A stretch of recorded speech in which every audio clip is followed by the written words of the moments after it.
Hello. If you were looking for a scare tonight, you've come to the right place. I'll be narrating an hour's worth of creepy horror stories that I found off of Reddit. So without further ado, These are their stories. I haven't seen my grandma in 3 years. My mom and I moved across the country after the divorce, and we didn't have the money for a plane ticket. At least that's what my mom claims. I think it's just because she hates my grandma. Well, funny how her attitude magically changed when her boyfriend presented her with plane tickets to Costa Rica. Ava, your grandma's so much fun. She'll teach you how to knit. She'll teach you how to bake butterscotch cookies. She's the best. She did warn me about something though. Her mind has gotten bad, my mom told me. She has trouble remembering things, recognizing people. Is she gonna be okay? Yeah, but just be patient with her, okay? And if she seems really out of it, call Mrs. Dempsey down the street. I put her number in your phone. Okay. But you're going to have a great time, my mom said, plastering on a smile. It's going to be wonderful. 2 days later, I was getting off at Pittsburgh Airport. Funny how my mom said I was too young to go to the diner alone with Shireen. The world is dangerous for a 13-year-old girl, her words. But she had no problem sending me off on a plane alone. My grandma wasn't great with cell phones. She didn't pick up when I called, but as soon as I got to the pickup line, I saw her silver Subaru out back at the curb. Grandma stood beside it smiling widely. Grandma, I said, running up to her. She didn't open her arms to hug me. She just stood there looking down at me. Grandma. Hello, dear, she said after a pause, as if just noticing me for the first time now. How have you been? I'm so happy to see you. Then she opened the car door and gestured me inside. The car smelled like old person smell. I'm sorry that's mean, but it's true. I crinkled my nose as I pulled on my seatbelt, and she drove us back through the city, out into the Pennsylvania countryside. Get comfortable, dear, Grandma said as she led me inside. The house looked the same as it always did, a little stale, a little outdated, but also oddly comforting compared to the minimalistic style of my mom's house. I glanced at the needlepoint hanging in the foyer of a large pitcher of lemonade. Make yourself at home. You can eat anything you find in the fridge or the pantry, she told me. Oh, except I almost forgot. I do have one rule. The basement is off limits. Why? It's a little dangerous down there, dear. Wouldn't want you getting hurt. I frowned. The basement had never been off limits before. It was finished on one side, and she had a bunch of board games and a sofa down there. I liked hanging out down there. It was the only place that didn't smell like old people. It wasn't dangerous before, I protested. Well, it is now, she said in a significantly firmer tone. Then her smile went right back on, and she asked me, would you like some butterscotch cookies? Yes, please. My mom was right. Grandma was kind of fun. I helped her with the cookies and she told me she'd send me home with the recipe. I did some reading and talked to my friend Shireen on the phone. Then it was bedtime. Tall and thin, Grandma looked like a ghost as she paced down the dark hallway to her bedroom. Night night, she said, poking her head out and giving me a wave. Good night, Grandma. Her blue eyes glinted in the darkness. Then the door snicked shut. I fell asleep quickly, despite the bed that was a little too soft and the loud cricket outside my window. I woke up with a start, however, and looked at my phone to see it was almost 2 a.m. My throat was parched, so I headed out to the hall bathroom to get some water. As I walked across the hallway, I noticed Grandma's bedroom door was open. And as I looked harder, what the hell, Grandma was sitting on her bed in her nightgown, staring out into the hallway, head tilted slightly, blue eyes glinting in the darkness. I stopped in my tracks. Grandma, was she smiling? Grandma. Ava, is that you? She called out. No, she wasn't smiling. At least not anymore. Yeah, it's me, I replied, my voice wavering. Why are you up? I thought I heard something, she replied, so I was just sitting here to make sure it was nothing. I got my water, feeling unsettled. When I got out of the bathroom, Grandma was poking her head out of the doorway again, waving. Night night, and good night. The next day when I asked her about it, she didn't even seem to remember the interaction. I don't remember being up, she said, looking at me. In the sunny light filtering through the window, she looked much less scary. White hair tied back with a silver barrette, pale wrinkled skin, tired blue eyes. You saw me up? Yes, I said firmly. Huh. She rose from the seat, still in her nightgown, and shuffled towards the stove. Would you like pancakes this morning, Allison? My heart sank. Allison was my mom's name. Ava, I corrected, following her into the kitchen. Right, of course, Ava. She shook her head. You're just a spitting image of her when she was your age. The dark eyebrows and the curly hair. She shook her head again. It's like going back in time. She made the pancakes in silence, the tines of the fork hitting the bowl. Another egg egg glooping in, cracked eggshell set by the counter. A sharp sizzle as the viscous batter hit the cast iron pan. I have chocolate chips I can add, she said, riffling through the counter. Oh wait, these expired a year ago. It's fine, I told her. After breakfast, I thought maybe we'd play a game of Go Fish like old times, or take a walk, but Grandma had other plans. I'm afraid I'm feeling rather tired, she told me. Is it okay if I go rest and you just hang out here? That's fine. I brought my Switch, I told her. Video games. Oh, okay, that's nice. Well, get me if you need anything, okay? I nodded. I found myself surprised that I was disappointed. I thought I didn't miss all those things we used to do, boring things like playing cards or walking, but I did, whatever. I'm here for a whole week, I told myself, going up to my room. I booted up my Switch and started playing Pokemon. A few hours went by. When I got hungry, I went back down to the kitchen, but Grandma still wasn't around. I hope she's okay, I thought. I poked around the fridge and found some leftover chicken dated 2 days ago. I popped it in the microwave and sat down to eat. I'd only been eating a few minutes when I heard it, a scuffing sound coming from the basement. I got off the couch and walked towards the basement door. She told me not to go down there. What was down there then? Rats? An illegal, exotic pet? Yeah, right. The scuffing sounds continued. I pressed my ear to the door, and then I heard it. Help me. Spoken in my grandma's voice. Every muscle in my body froze. She must have gotten trapped down there. Maybe she fell down the stairs. That's why I haven't seen her for hours. I undid the deadbolt and swung the door open. Grandma, I called. The lights were off, but from what little I could see, it didn't look like she was lying at the bottom of the stairs. Thank God. Grandma, I called again, louder this time. Help me. Hands grabbed me from behind and yanked me forcefully back. The door slammed in my face. Then my grandma was in my face, her eyes wild. I told you not to go in the basement, she shrieked, so loudly my ears rang. I heard you down there, I said, my voice trembling. No, you didn't, she snapped back, her face twisted in this awful, vicious expression of anger I'd never seen before. I'm right here. I was upstairs lying down when I heard you calling for me. There is no one down there.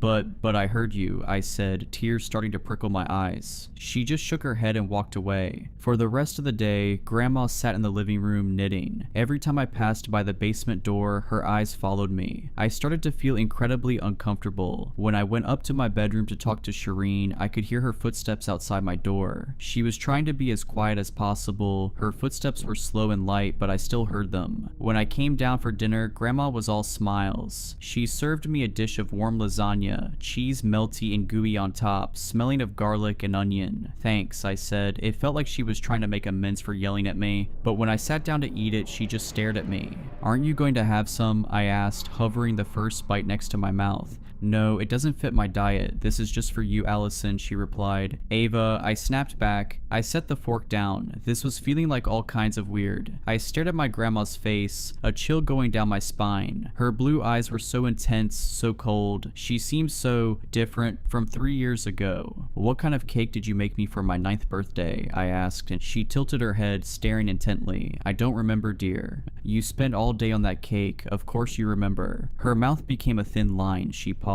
I don't remember. What's my birthday then? I pressed. She blinked. It's October, isn't it? September 14th. I'm sorry, dear, she finally said, breaking eye contact. I don't remember things as well as I used to, and I mix up names and words. It's not because I don't love you. I stared at her, and then I forced a fake smile. I know, Grandma, I love you. Then I got up from the table and started up the stairs. You haven't finished your lasagna, dear? Grandma's voice came from the bottom of the stairs. I'm not hungry, I called back. I hadn't taken a single bite.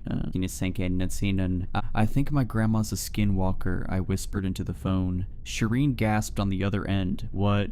She doesn't remember anything about me. I think she's keeping my real grandma locked away down in the basement. Oh, what? I heard her voice, calling for help. A heavy sigh. Shireen was not the superstitious type. Are you sure you heard her voice from the basement? Yes. What are you gonna do? I'm gonna go down there, I replied, tonight. Maybe you should just wait for your mom to get back. My grandma could be dead by then. Maybe you should call the police. What if my grandma tells them I'm a liar, that I made it all up? Are they going to believe her, or a 13-year-old girl? I still think you shouldn't go down there. Well, I'm gonna... Okay, well, give me your address or something. If you don't call me back, I'll call the police.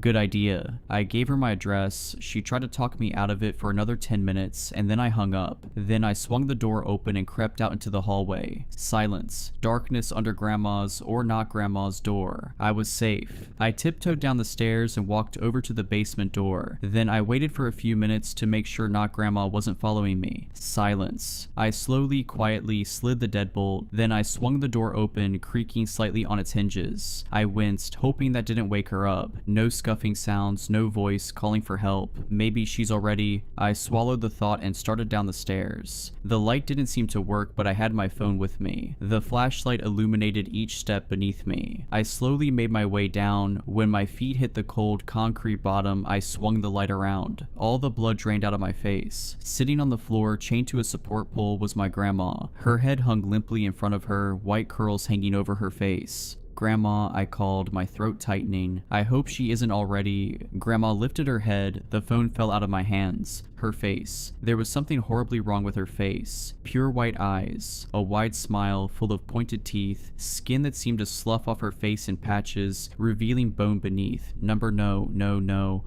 A horrible cracking sound filled the air. I watched in horror as the thing transformed. Bones twisted and contorted. The face opened its mouth in a silent scream. And then, I was staring at myself chained to the post, white eyes fading to match my brown ones. It cocked its head. Hello, it said in a voice that matched my own. I let out a scream. And then Grandma, real Grandma from upstairs, not this horrible thing, was grabbing me and shoving me up the stairs. The door slammed shut and I found myself on the floor, panting, looking up at her. What did I tell you? Don't go in the basement. What? Grandma, I choked out. She double-checked the door was locked, then led me to the kitchen. That thing showed up a year ago, she told me, as she pulled out my leftover, now congealed piece of lasagna from the fridge. She draped a thin blanket over my shoulders and sat down across from me. At first, it took the appearance of an old friend of mine. I let it in, I fed it. Not just food, she said, glancing down at the lasagna in front of me, still uneaten. It started eating my memories.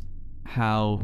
I don't know how, but I found myself forgetting simple things, names, dates, birthdays, and then one day I woke up to the thing looking just like me. I don't think it was aware that I would not respond well to a person looking exactly like me. I tricked it into the basement by pretending to relive a memory of the basement being a very important place over and over again. It eventually ate that memory and went down there. I locked it in. With the help of someone I met online, someone who believed me, I was able to chain it to the post, and I'm keeping it there so it can't hurt anyone else. I stared at her. If you knew you had this dangerous thing in your basement, why did you let me stay here? I missed you and I foolishly thought you'd listen to me. Scuffling sounds came from beneath us, and then I heard my own voice reverberating through the floor. Help me, get back down here and help me. Will it eat my memories too? I whispered. A number, it needs physical contact for that. Our talk was interrupted by 3 short knocks on the door, and that's when I realized I never called Shireen back, and couldn't because my phone was at the bottom of the basement stairs, down there with it. I'll take care of this, I told her, getting up from the kitchen table. Thankfully, the police bought my tail, and because I didn't let them in, didn't hear the clone of me screaming the basement. Then I used Grandma's old computer to send Shireen an email. There's still the matter of the thing in the basement, of course, but that's another problem for another day. For now, I'm going to eat some lasagna and then go straight to bed. And Mom was right, my grandma is fun. My girlfriend and I are seasoned hikers. We've tackled everything from rugged mountain trails to swampy, mosquito-infested paths, and we've always made it out unscathed. But this time was different. This time, the trail almost didn't let us go. It started with a warning. I know, that sounds over the top, but it's true. The guy at the ranger station, a wiry, middle-aged man with a leathery face, looked up from his clipboard as we signed in. You two sticking to the main trail? He sounded like he must have smoked 4 packs a day for the last decade.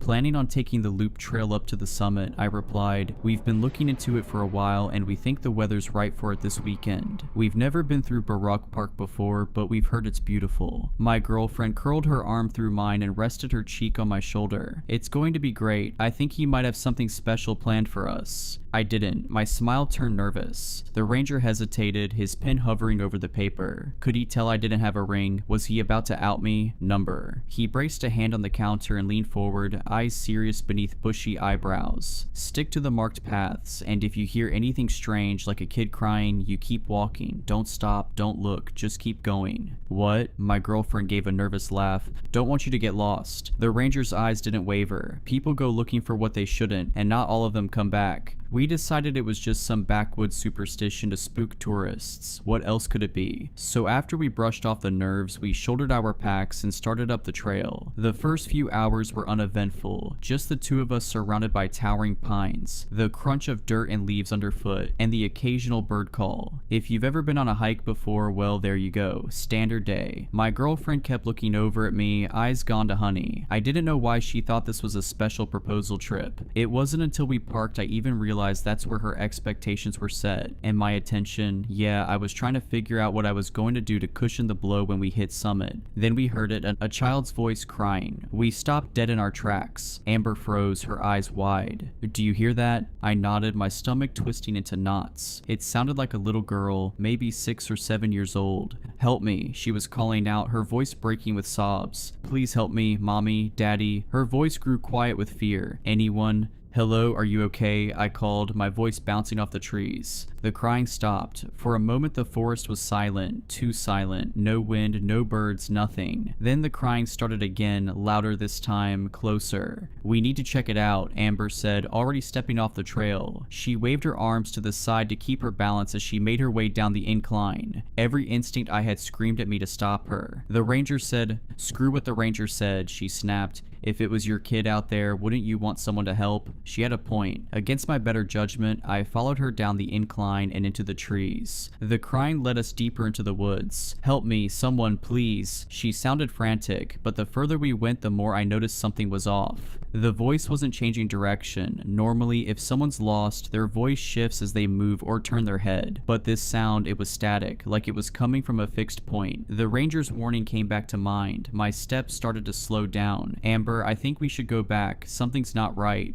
I can't find you, please, I'm scared. The kid was sobbing now. Stop acting like a jerk, Amber snapped. She's gotta be right ahead of us. Amber was right. 20 more feet and we saw her. She was sitting on a fallen log, her back to us, wearing a dirty pink jacket and clutching her knees to her chest. Hey sweetie, Amber called gently, stepping closer. Are you lost? Where are your parents? The girl didn't answer. She just kept crying, her shoulders shaking with each sob. Please help me. Amber crouched down, reaching out to touch her shoulder. Wait, I said, my voice barely above a whisper. Something about this felt wrong. Why was she just sitting there? When Amber had called for her, why hadn't she tried to find us? Amber, we should just go get the ranger, come on. The girl's crying stopped. In one smooth, jerky motion, she turned to face us. Her eyes weren't right. They were too large, too dark, reflecting the light like an animal's. You found me. Her mouth stretched wide into a grin that split her face unnaturally, revealing rows of sharp, needle-like teeth. I knew you would. I knew if I called for you, you would find me. Then her skin, her entire skin, began to split down the middle like a zipper. I don't know what I was expecting to see underneath, but it wasn't this. It wasn't the sinewy, raw-looking creature that crawled out of its human shell like a spider shedding its exoskeleton. Amber screamed, stumbling backward. I grabbed her arm, yanking her to her feet, shouting, "Run," so loudly it made my throat sting. We bolted, crashing through the underbrush, branches whipping at our faces. Behind us, I heard the creature give a low, guttural growl, followed by the unmistakable sound of something running, fast. It was chasing us. We hit the incline, then the trail, and didn't stop running until we burst back into the ranger station, gasping for air. The ranger looked up from his desk, his face grim. You heard it, didn't you? We nodded, too shaken to speak. He sighed, getting up and locking the door. You're lucky you ran, most people don't. We didn't ask what he meant, we didn't want to know. We've hiked dozens of trails since that day, but we've never gone back to that forest. And if we ever hear crying in the woods again, we'll keep walking.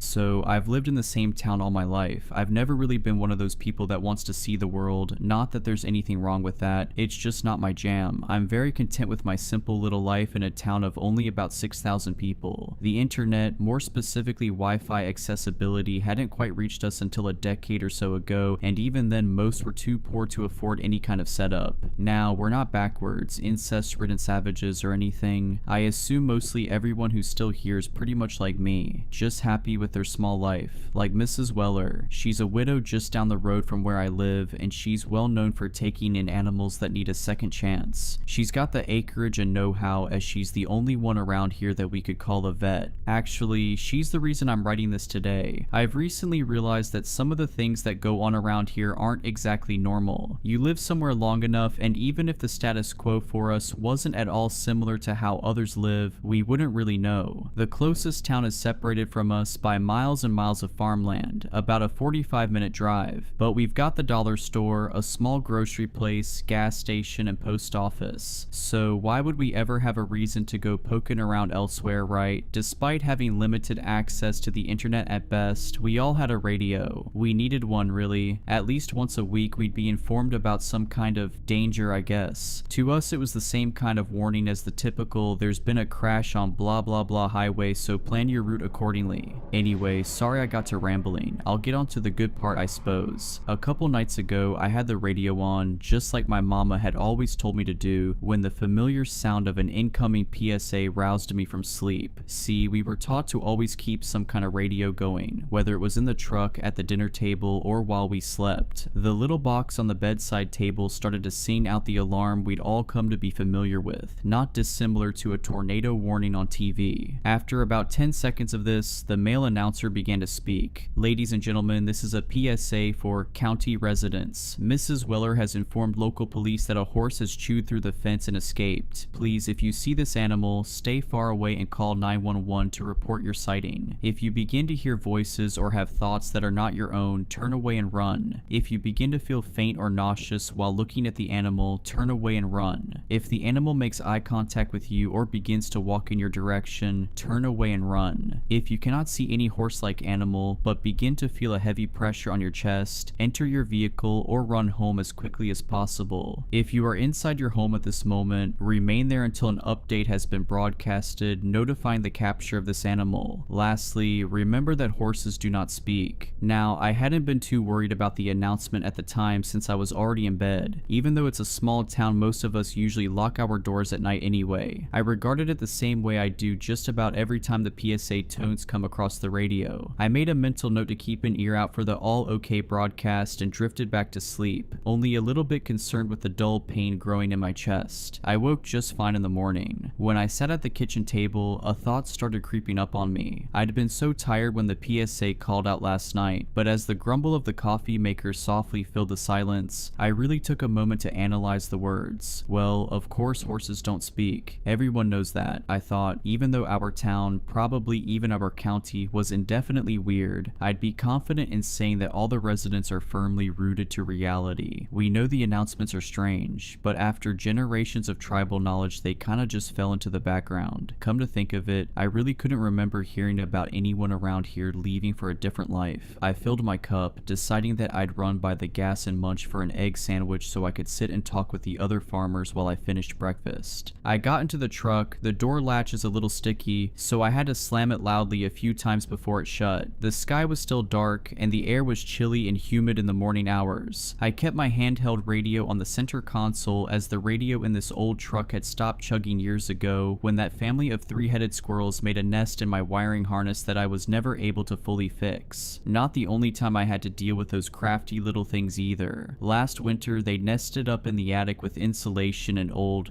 crap, I said to the dark truck cab as I slammed on the brakes. The horse. God, I completely forgot. There had been no accompanying broadcast announcing the capture of the horse. A small pang of fear settled in my chest, not quite blooming into full-on panic yet as I started the 5-point turn it would take to turn around on the 2-lane I'd been on. This control was short-lived though, just as my truck became completely perpendicular with the road. My headlights illuminated the last thing I wanted to see, standing in the half-grown soybean field in front of me. It definitely did not look like a horse. The neck was about twice as long as it should have been. Shredded and necrotic flesh clung to its emaciated form. The mane was frizzy and rat-nested, but the worst part was the sheer size of the thing. My best guess for breed was thoroughbred, but the thing still stood around 21 hands tall just at the shoulders. For those who don't know, 21 hands is about 7 feet tall. I'd like to say I kept my cool. That years of living in what's most likely the weirdest place ever has hardened me into into a farm boy tough enough to scoff at unnatural horrors like this one, but I totally didn't. No, I slammed the gas and spun the tires fast enough to complete my U-turn and only skip into the ditch for about a foot or two. For only a moment I had hoped that the horse would just keep being creepy in its creepy little spot on the side of this creepy little road, but of course it didn't. As soon as the truck started moving again, the horse began to run towards me. I felt the truck shake as it leapt into the bed and started pounding its rotting hooves on the top of the cab. My frantic mind only had one idea as I backtracked down the road. After all, Mrs. Weller was only a few miles down from me. I turned on the unpaved road, wheels spinning and sliding on loose gravel as I continued pushing the pedal so hard I was worried it'd break through the rusty floor panels. I could hear crunching glass as the horse nipped on my back windows. Voices screamed in my head all the while. "You should drive into the ditch. Look, there's a telephone pole, take your chance." I did my best to tune it all out, but the exaggerated thudding in my chest was accentuated by an immense pressure. It felt like someone was stacking bricks on my chest. I turned down the next road, and now it was a straight shot to Mrs. Weller's farm. Suddenly, the ear-splitting sounds of tearing metal and shattering glass faded away. In the moment, fear blinded my senses. Muscle memory was the only thing guiding me towards my destination. The lights at the end of her driveway flickered and fought with my headlights. Still hauling ass, I slid the corner into Mrs. Weller's driveway, and the truck lifted a couple inches with the release of weight off of the suspension. Just out of the corner of my eye, I saw the brown flash of an impossibly large, impossibly fast horse running towards the back pasture. I took a breath and steadied myself to back out onto the road when the radio crackled loudly to life. "Ladies and gentlemen, this is a PSA for county residents. Mrs. Weller's horse has been returned to her property and it is now safe to leave your homes. We hope you have a good day. God bless." I jumped at a sudden tap on the glass to my left. Sweet Mrs. Weller stood with a grateful smile and a steaming cup of coffee to replace what had spilled out of my travel mug, which was now rolling around on the passenger floorboards of the truck. I know this town is weird and maybe even horrifying, but at the end of the day, I knew my neighbors would be around to lend a helping hand when needed. I drove back down the road on my way to a warm egg sandwich with a travel mug full of steaming coffee, still feeling content with my simple little life.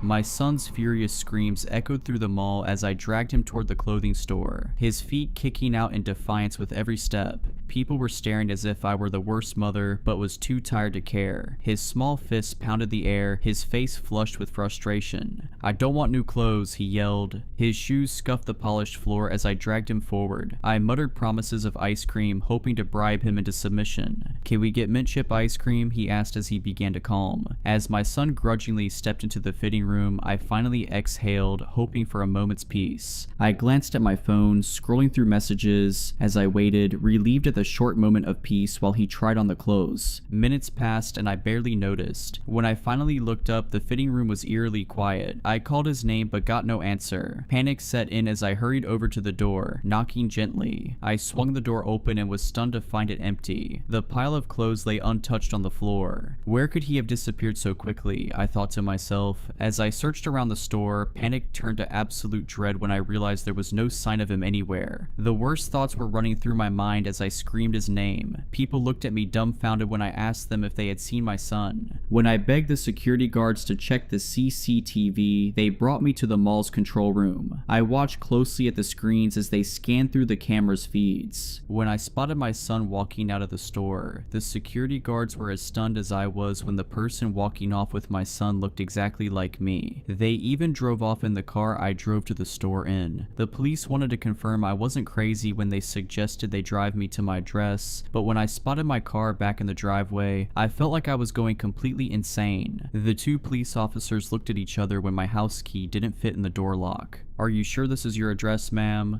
"My husband will clarify for you who I am," I shouted as I banged down the door. When my husband came to the door, he looked at me as if I were a complete stranger. "Someone kidnapped our..." Suddenly, my son ran out and jumped up into my husband's arms. I was relieved he was home safe, but when the woman I saw on security feed came to the door, I wasn't sure what to believe. "This woman is an imposter," I protested. "I am that boy's mother. Tell them, Sam." "I've never seen this woman in my life, officer. As you can see, see, my wife is here with me and my boy. The police said the handcuffs were for my own safety as they were putting me in the back of the police car. There was no evidence to suggest I wasn't who I was saying I was, so the police had no reason to keep me once we got back to the police station. Although I promised the police I wouldn't go back to the house, I had no choice. It was my house after all. It felt like I had my identity stolen. There was even a moment where I doubted who I was, but I wasn't crazy and I knew who I was. I sat outside the house, heart pounding, trying to make sense of the madness. I knew I had to confront them. I gathered my nerve and walked to the door, pounding on it until my husband opened the door. The frustrated and cold expression on my husband's face as my son clung to his leg shattered my soul. "Sam, please, you have to listen to me," I begged. "That woman is an imposter. She's pretending to be me. I don't know how, but you know me. You have to know me." The woman appeared behind him and stood calm and collected. She rested a hand on Sam's shoulder and looked at me with pity in her eyes. "I think you should leave before things get worse for you," she said softly, as if speaking to a lost child. My son stared up at me with a confused look on his face. "Mommy?" he asked, unsure, glancing between us. My heart broke as I crouched down to his level. "Sweetie, it's me," I whispered, tears welling up.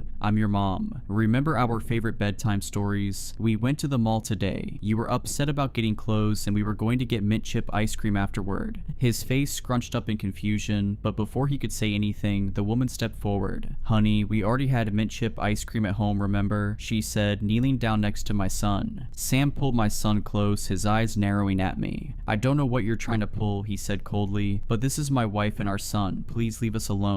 I waited down the street out of sight, keeping my eyes fixed on the house. My mind raced with everything that had happened, and I felt trapped in some twisted nightmare. Hours passed before I saw Sam leave with our son, heading off in his car. I got out of the car and cautiously approached the house as my heart pounded in my chest. As I neared the door, it suddenly opened, and there she was, stepping out onto the porch like she owned the place. "Who are you?" I demanded, my voice shaking with both rage and fear. "What do you want with my family?" She just smirked, tilting her head slightly. "You're not supposed to be here," she said calmly, as if I were the intruder in my own life. "That's my life inside. You can't just take it," I snapped, stepping closer. Her smile didn't falter. "I already have," she whispered. "You should leave. You don't belong here anymore." I stood frozen as the rage built inside me. As soon as her smug words hit me, something inside snapped. Without thinking, I lunged forward and shoved the imposter into the house. She stumbled back, eyes wide in surprise, before quickly regaining her balance. I rushed in after her, but before I could get another word out, she struck. Her fist slammed into my stomach, knocking the wind out of me. I gasped, doubling over in pain. "You're making a mistake," she hissed. I tried to fight back, but she was terrifyingly strong. She grabbed me by the collar and threw me against the wall, the impact sending shockwaves through my body. Dazed, I scrambled to my feet. My only thought now was survival. She lunged for me again, but I dodged her grasp and ran toward the stairs. I could hear her footsteps pounding behind me, getting closer. My heart raced as I sprinted up the stairs, desperate to get away. But just as I reached the top, she grabbed my ankle, pulling me backward. I kicked out wildly, and in one desperate move, I twisted and shoved her as hard as I could. She toppled backward, tumbling down the stairs. I heard the sickening crack as her neck snapped at the bottom and her body twisted unnaturally. For a moment there was silence, and I caught my breath, thinking it was over. But then, to my horror, her body twitched. Her head jerked to the side with a grinding noise, and sparks flickered from her neck. She began to rise slowly, her movements stiff and mechanical. Pieces of her skin peeled away, revealing metal and wires. She wasn't human, she was a robot. Her eyes flickered and a distorted voice emerged. "I just wanted to be perfect. Isn't that what you always wanted?" Suddenly, the light in her eyes flickered and slowly dimmed before she fell to the floor. The front door creaked open and I froze at the top of the stairs. My heart was pounding as Sam stepped into the house with our son. His smile faded instantly when he saw the mangled android at the bottom of the stairs, sparks flickering from its broken neck. His expression changed from shock to something dark. He slowly set our son down before telling him to wait in the car. As the boy ran outside, Sam's gaze focused back to me, his eyes narrowing in a way I'd never seen before. "You weren't supposed to find out like this," he muttered, his voice eerily calm as he approached the stairs. I thought I had more time to perfect her. I backed away as dread crept up my spine as the weight of his words began sinking in. Sam, what is this? What did you do? He didn't answer immediately, his eyes drifting toward the broken android. You always wondered what I did at work, didn't you? I've been working on this for years. Lifelike androids, advanced robotics. She was supposed to be perfect. The perfect wife, the perfect mother, no flaws, no doubts. His voice became bitter as his gaze locked onto mine. Unlike you. I took a step back, my mind racing. I knew Sam worked for a robotics company, but I had no idea how close he was to creating something so real, something meant to replace me. You were going to replace me, I whispered, my voice trembling. Not replace, he said, a twisted smile creeping across his face as he took another step closer. Improve. She was everything you're not. She didn't argue. She didn't fight me. She was obedient, loving, and everything you refused to be.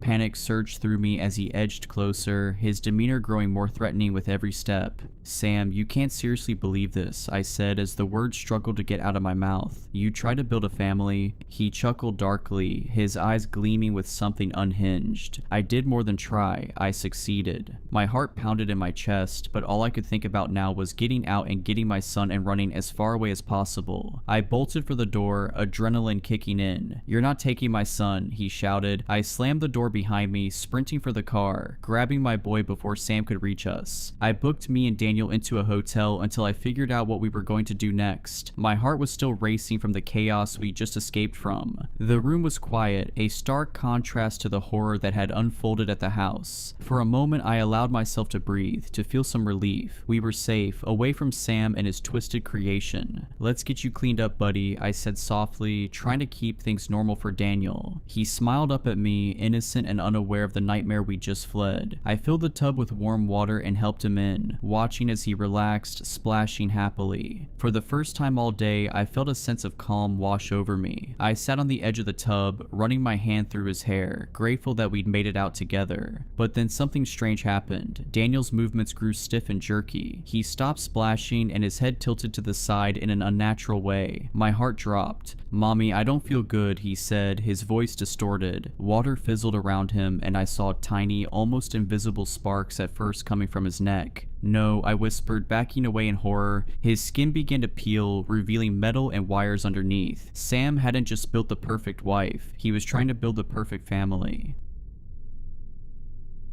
There was a story about it in the paper. People at church offered their condolences. Kids at school that I never talked to would give me sideways glances. When a 5-year-old gets washed into a cave and there is a 2-week search, it tends to get attention. I never wanted condolences. I wanted closure. Even if he was dead, I needed to see his body. The thought that he could have died down there, alone and in the dark, was unacceptable to me. When they stopped searching after 2 weeks, my only thought was that it would take someone longer than that to starve to death. There was plenty of water down there. If he had been washed into an inaccessible part of the cave, then he could still be alive. My dad had to physically keep me from trying to go back into the cave myself, to tell me that it was over, that he was gone. In my heart, I didn't believe he was dead. I was 16 at the time, a junior in high school. Kieran had been an oops baby. 11 years younger than me, he was the sweetest kid, even though he was insane. At age 4, he'd broken a leg and an arm falling about 30 feet out of a tree he had managed to climb. He was always running around climbing and jumping off of things, yelling and laughing. He probably had ADH in retrospect, but at the time he annoyed the heck out of me. I would try to do homework and he would basically whirlwind into my room like the Tasmanian devil from the cartoons, jumping on the bed and tackling me. He wanted a big brother, but the age gap made it hard for us to bond. Any of my spare time after marching band and homework was spent trying, unsuccessfully, to get a girlfriend, and I didn't treat him the way I should have. 2 years later, after a lot of therapy, I've stopped blaming myself as much. I know that it was natural to act the way I did, to feel the way I did, that even if he annoyed me, it didn't mean I didn't love him deeply. I know that I did. I know that I still do. When I went to UT for college, I met a couple people who were into spelunking. They didn't know about my brother and I never told them. I couldn't bring myself to tell my parents, knowing what they would think, but I picked it up fast, with a conviction that I knew was illogical. I wanted to find his body or find him. him. It was denial, I knew that much, but I had nightmares about him, nightmares that he was in that cave, in the dark screaming my name, but I couldn't find him. After nearly 3 years, they never stopped. My therapist had a whole bunch of thoughts on the matter, as did my parents, but I knew what would give me peace, in a way that nothing else could, finding his body. Partway through my freshman year, an opportunity presented itself. Kieran had fallen into a creek that went underground. Since then, we had had record drought and the creek was nearly dry. More than 2 years before, the team had explored everything they could, but the path of the water was not navigable. It was a tunnel completely filled with a fast current, too dangerous to try and send anyone down even with scuba gear. I needed to see what it looks like now. I should have told someone I was doing it, even just my friends that taught me caving. Instead, I drove back to my parents' neighborhood, took a dirt road into the forest, parked my car, and went back to the cave.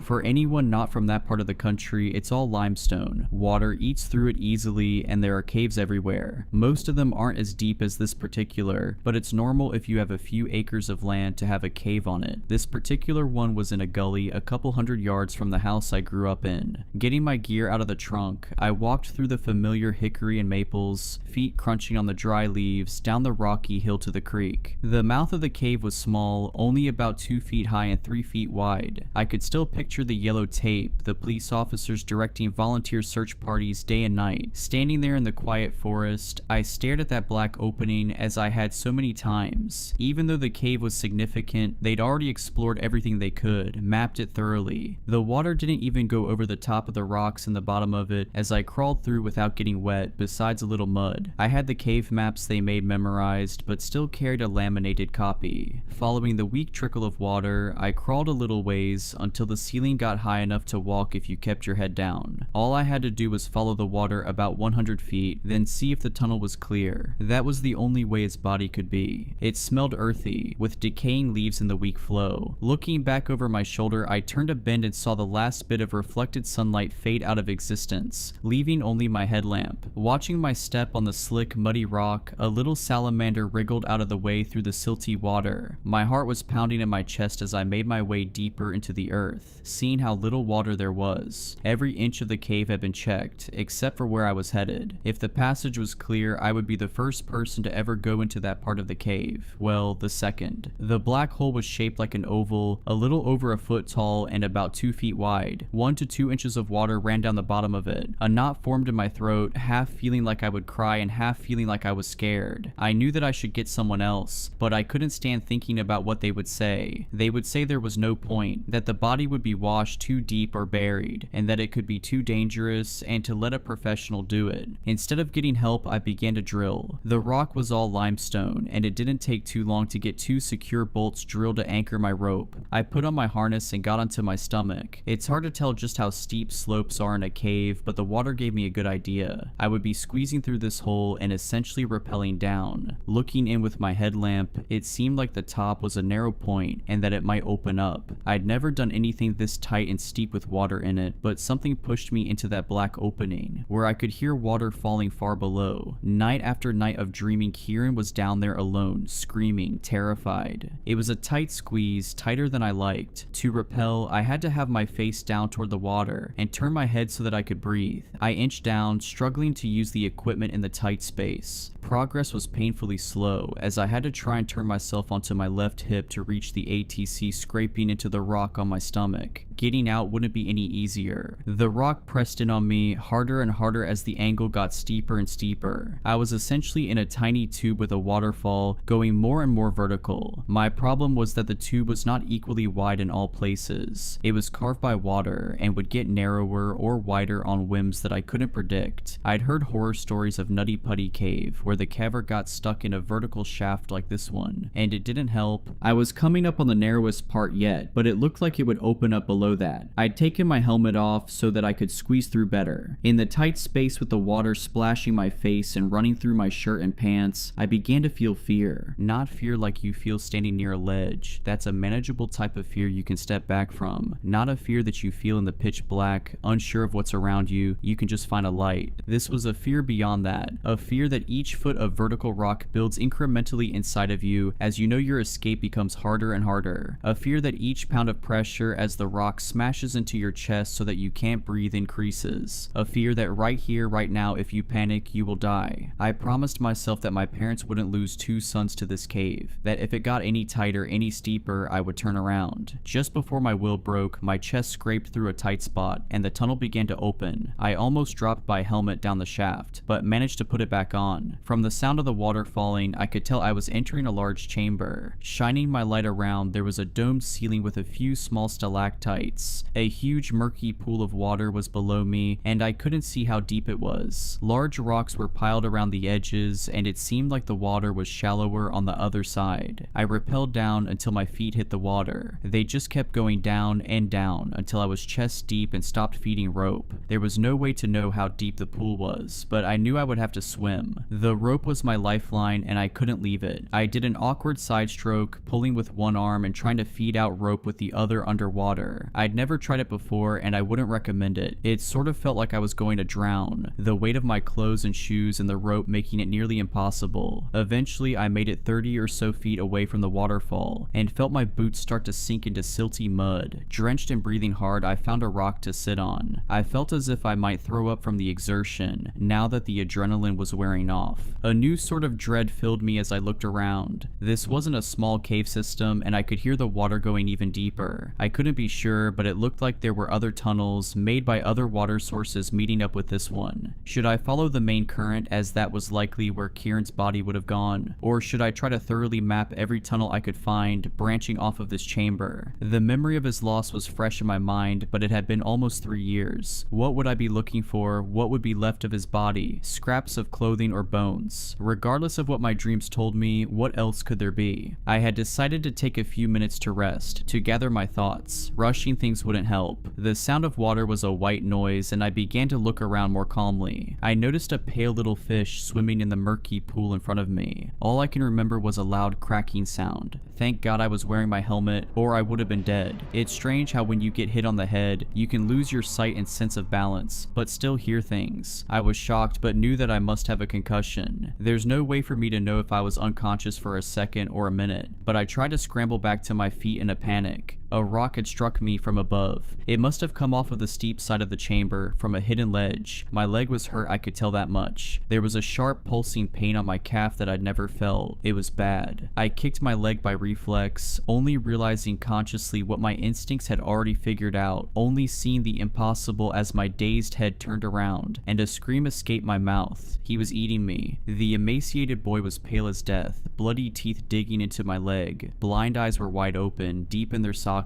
above sunken cheeks. Over and over he bit me, with a hunger I could never understand. His arms were smaller than my wrists, his collarbones sticking from his chest. I grabbed his shoulder and threw him off of me in terror. He couldn't have weighed 30 pounds. For a second I saw him stand, my blood dripping from his mouth and over the ribs of his chest, before he ran into the darkness. Kieran. I screamed his name at the top of my lungs, went to chase him. Still confused from the head trauma, I was yanked backwards by the rope still attached to my harness. I frantically unlocked the carabiner and ran the way he had gone, ignoring the pain in my leg. Drops of black blood lead me to a low narrow tunnel. In my headlamp, I saw his little feet disappearing around a corner. The crack he had squeezed through was impossibly small, I could never fit into it. Kieran, it's me, it's Chris, it's me. I began sobbing. Why couldn't I have grabbed him? If I just grabbed one of those tiny arms, I could have hugged him, told him I loved him, brought him back to the sun. Mom and Dad love you, they miss you, I miss you. I yelled over the sound of the waterfall. I kept saying anything I could think of. I said that I had food, tried to wrinkle the wrapper of a granola bar as loudly as I could, told him that he could go home, screamed until I collapsed on the wet rock. In my mind, the last almost 3 years had been hard. What were they for him, alone in the dark, eating anything that swam or crawled he could get his hands on? He was only 5 at the time and would be almost 8 now. Would he be insane? Remember who I was, or even who he himself was? Looking down, a trickle of blood went into the main pool, dyeing it a dark color at the edge. I was bleeding a lot. If I didn't stop it, I wouldn't make the climb back up, and no one would know that either of us was down here. Wrapping the leg as tightly as I could, it kept bleeding. I didn't really have the tools to make a proper tourniquet, but tightened the knot as hard as I could until I screamed. Before I went, I left the granola bar unwrapped at the base of the crack Kieran had gone through, along with a spare headlamp turned onto the lowest setting. I screamed that I would be back, promised him, before eventually turning back to the pool. I pulled myself along the rope to the base of the waterfall. Painfully, I made my way back up it, and somehow squeezed through the crack. I barely remember, to be honest, just the suffering of it and wanting to give up. I didn't give up though, half for myself and half for Kieran. At the mouth of the cave, I collapsed. Seeing the sun brought me to my senses just a little. I called my mom and she answered. I told her I was at the cave out back, that I was hurt, that I had found Kieran. I told her to call an ambulance. The leg is okay, I will be able to use it just fine even though the scar will never heal. There was too much tissue missing. At the hospital, the doctors agreed that the injury on my leg was from being bitten, probably by a child based on the tooth marks. That fact alone was the only reason I could convince anyone that he was still down there, still alive. It seemed impossible, but he must have been eating the fish, or anything else he could find. They sent down a search party, but no one can fit into a lot of the tunnels he might have gone down. My parents are a wreck, understandably. Even 3 days later, my dad is hysterical and my mom is just quiet. They wanted to go down to try and talk to him, but there's no way they would make the climb. I barely did. The rescue teams couldn't find him, and the tunnel is completely impassable to anyone other than a starved child. No one has seen him, but they put food in the crack I last saw him in, and when they came back the next day, it was gone. I never gave up on him, and I still haven't. Right now, the plan is to leave as much food as we can, and hope that the rain forecast tomorrow isn't enough to fill the cave.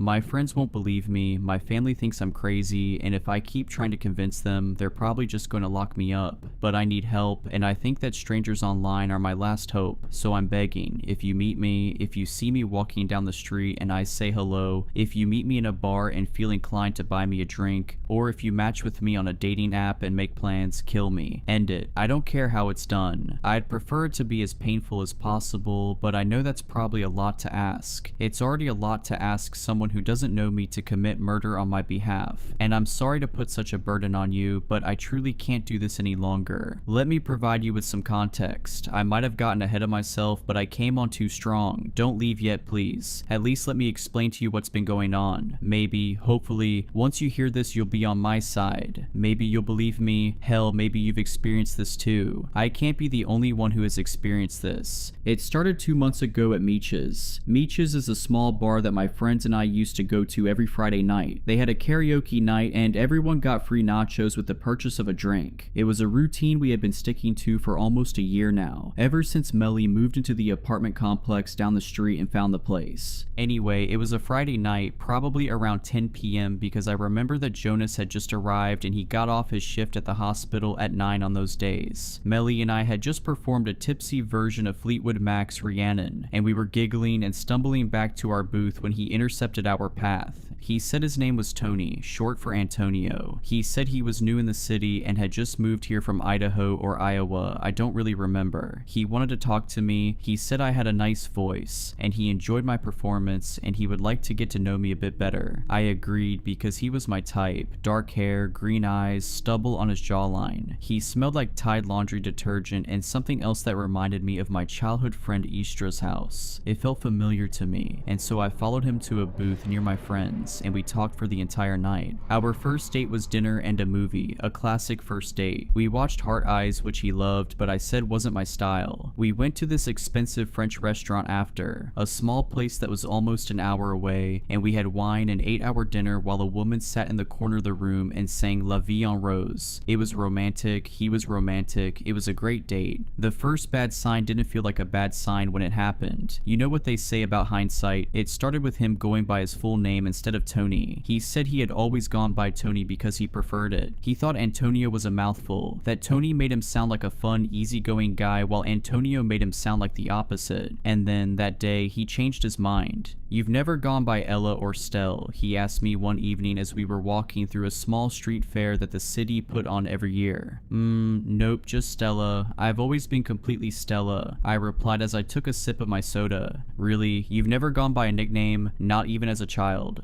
I shook my head no again. I remember this conversation vividly now. I had forgotten about it soon after it happened because it seemed irrelevant at the time, but as soon as I realized what was going on, it popped back into my mind like someone had dug into my subconscious and pulled it out, projecting it onto a big screen right in my face. After that, he decided he wanted to be Antonio. He wanted to be completely Antonio. After that step was done, the rest came quicker and quicker, like an avalanche headed downhill until it spiraled out of control. He changed his hair, dyed it a lighter brown like mine. His eyes, which I swear to all of the gods were green when I met him, were now dark brown like mine. He got slimmer, losing his broad shoulders almost overnight. His face got rounder, softer, and less angular. He shrank 3 inches. Then he took my jokes, stole my bits, and started saying things that only I would say. Even my friends would comment on it, albeit in an innocent way. "Oh my god, that's such a Stella thing to say." "Aw, that's so cute. You guys are becoming like the same person."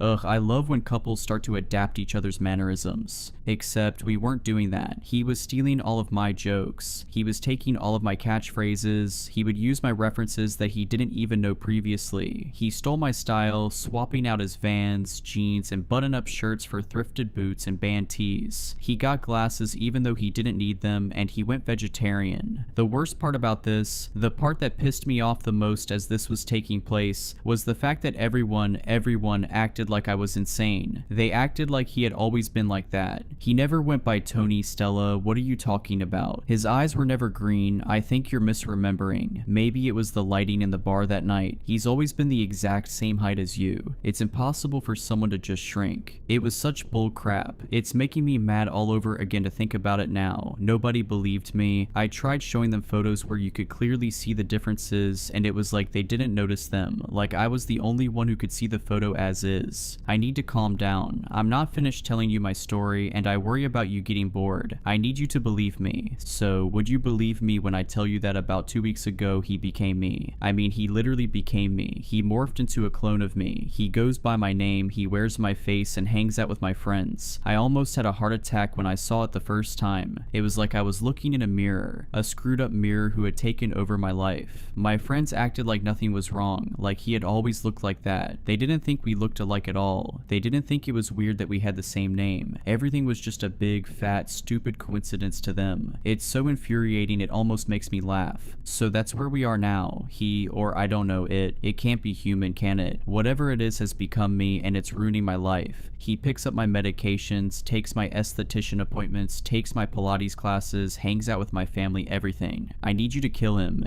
Me. Something needs to die, please. My name is Stella Kobe. I'm 5 feet 5 inches. Short brown hair, curly collarbone length, brown eyes, big glasses with thick red frames. I've got a tattoo of a skull on the inside of my right wrist, and a 4-inch long scar that runs down the back of my right arm, down my elbow. It's from when I fell off a horse as a child. I'm 156 pounds, and I'm a big fan of rock music, specifically Blondie. I love action movies, and I'm allergic to cinnamon. You might meet me out in public in the produce section of your local supermarket, maybe on Bumble or Hinge or Grindr. I'm in thrift stores a lot, maybe watch out for me there. You'll know it's not the real me because I haven't left my apartment in over a week, and I have no plans of doing so. I want that thing gone. I want it gone from this world before I ever step foot outside again. I don't know how it picks its victims, but it's quite charming. Just be careful. You can try to avoid it if you want, but your best bet is to just kill it and put an end to this thing. So please, if you meet me, if you meet it as me, please kill it. Growing up, Christmas was magical. The tree glowing softly in the corner, the smell of gingerbread wafting through the house, and the laughter of my family made it feel like nothing could ever go wrong. But there was one tradition that always felt off.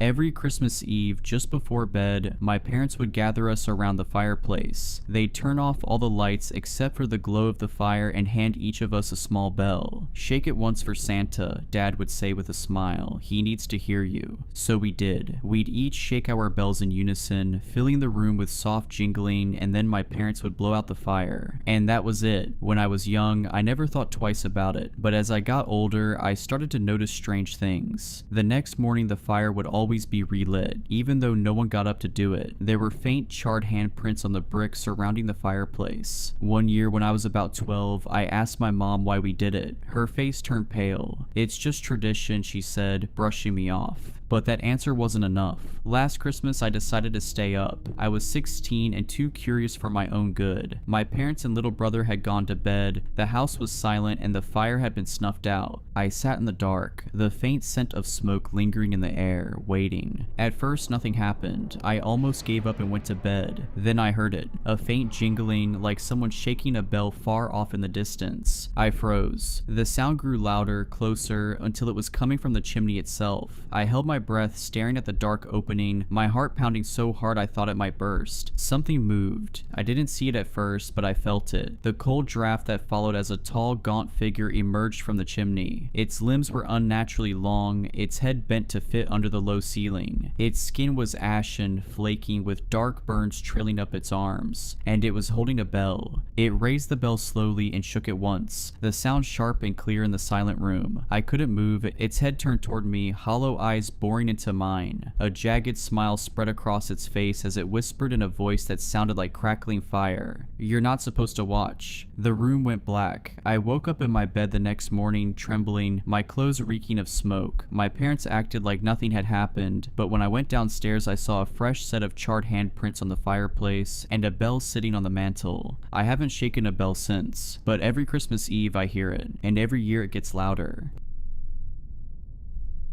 I'm a med student. I was just meant to observe, maybe assist. Nothing in our textbooks or training prepares you for this. I'm writing this from my locked bedroom as something he moves around my house like an animal, only quieter, more intentional, please. Someone tell me what to do. I don't know how long the door will hold. It started 3 weeks ago. I'd only just begun my first rotation, internal medicine. I was shadowing my supervising doctor at St. Thomas's. He was sharp, old school, always wore a bow tie and never seemed rattled. I looked up to him, still do. The man didn't blink during a code blue, but he'd always said, "It's the quiet ones you watch closely, not the screamers, the ones who smile when they shouldn't." I didn't get it at the time. My first solo case, just a basic consult, but my supervising doctor let me take the lead, was a man listed as patient 46B, mid-30s. Slight build, no emergency, no urgent flags, just unexplained bruising. He sat calmly in the consult room, no obvious injuries, pale, thin lips, brown hair that hung limp like it had given up, but his eyes, that was the first thing. They were gray, not blue-gray or hazel gray, just gray, unsettlingly blank like a fogged-over mirror. He spoke slowly, politely, his voice low and toneless. Said the bruises started appearing 3 months ago. Inner thighs, upper arms, spine, places you'd expect with abuse or bleeding disorder. I examined him, and yes, there were bruises, but they were wrong.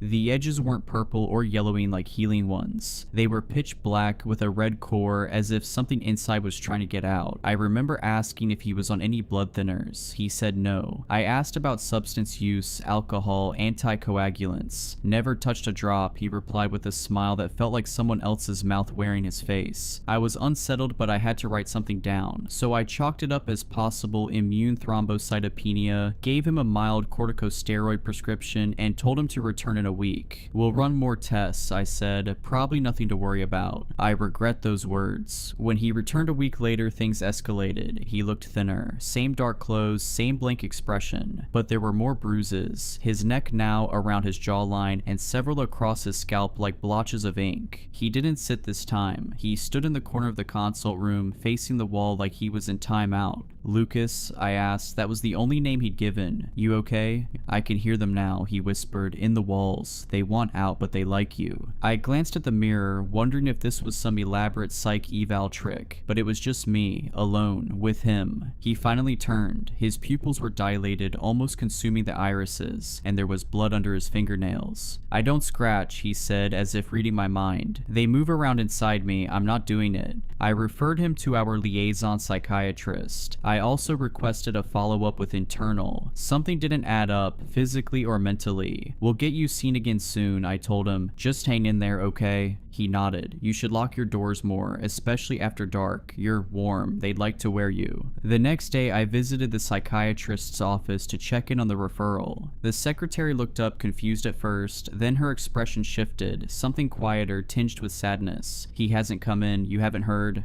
Heard what? She hesitated. He was found dead last night, bludgeoned, in his office. Police think it happened after hours. We're closed today for... I was already walking away, ears buzzing. I didn't want to believe it was connected, couldn't be, but I felt it in my gut. I called the station, asked to speak with the detective in charge. I got bounced around until someone finally took me semi-seriously. Yes, the voice on the other end said, we're looking for a patient, mid-30s, gave the name Lucas, used a fake address on the intake form, no ID. We're advising all staff at St. Thomas's to stay alert and avoid contact. The detective lowered his voice. We found things in Dr. P's office, blood in places it shouldn't be, symbols carved into the carpet beneath his chair, and something under his fingernails, not human. That was 12 hours ago. I've been trying to act normal since. I finished my shift early, told the nurse I had a migraine, took the tram home looking over my shoulder the whole time, and now this. I came home and the house was dark. I live alone in a 2-story terrace. Usually it feels cozy, not tonight. I locked the door, flicked the hallway light on. He was there, not standing, on the ceiling, pressed against it like a spider, barefoot, clothes torn, skin too pale, almost translucent now. The bruises had overtaken his limbs, crawling up his face in broken, inky veins. But it was his expression that paralyzed me. A smile so wide it stretched unnaturally, as if his cheeks were tearing from the force of it. His eyes, they were solid black now, not just the irises, all of them, like 2 obsidian marbles reflecting my horror back at me. He didn't speak, he just moved, not like a person. His limbs twisted at angles no joint should allow, slow and jerky like a puppet handled by someone who's never seen one before. He crept across the ceiling, toward me. I wanted to scream but couldn't. My throat locked up, I stumbled backward, hands shaking, keys falling to the floor. He dropped. No sound, just thud, right in front of the door, blocking it, standing there now, head tilted, arms hanging limp, still smiling. I ran, bolted up the stairs, locked myself in the bedroom. I've barricaded it with a chair and a shelf. I don't know if it'll matter. He hasn't spoken once, but he's knocking now. Not on the door, on the walls, knock, knock, knock. Then silence. Then knocking from the other side of the room. I swear to God I heard him giggling. I called the police. They said they'd dispatched someone, but there's been a surge of emergencies. Said it'll take 30 minutes minimum. I tried to explain that a patient might have killed a psychiatrist and is now in my house. They said, try to stay calm, sir. Maybe step outside. I can't. He's everywhere. The lights keep flickering. My phone battery's at 9%. I can hear him moving in the ceiling above me now. Sometimes dragging something, sometimes whispering my name over and over, doctor. Shh. There's a scratching coming from inside the closet. I didn't check it. I didn't think to wait. Oh God. The closet door just creaked open. It's pitch black in there, but I can see something moving. Long limbs, that smile. He was never downstairs. He's been in here the whole time. Please, someone tell me what to do. I'm posting this in case I don't make it. The cops are 20 minutes away now. My bedroom door just creaked. Update. Noises have stopped. No knocking, no whispering, just silence. I think he's waiting. If you read this, please share it. And if a patient with gray eyes, blood under his nails and bruises that don't heal ever walks into your clinic, run.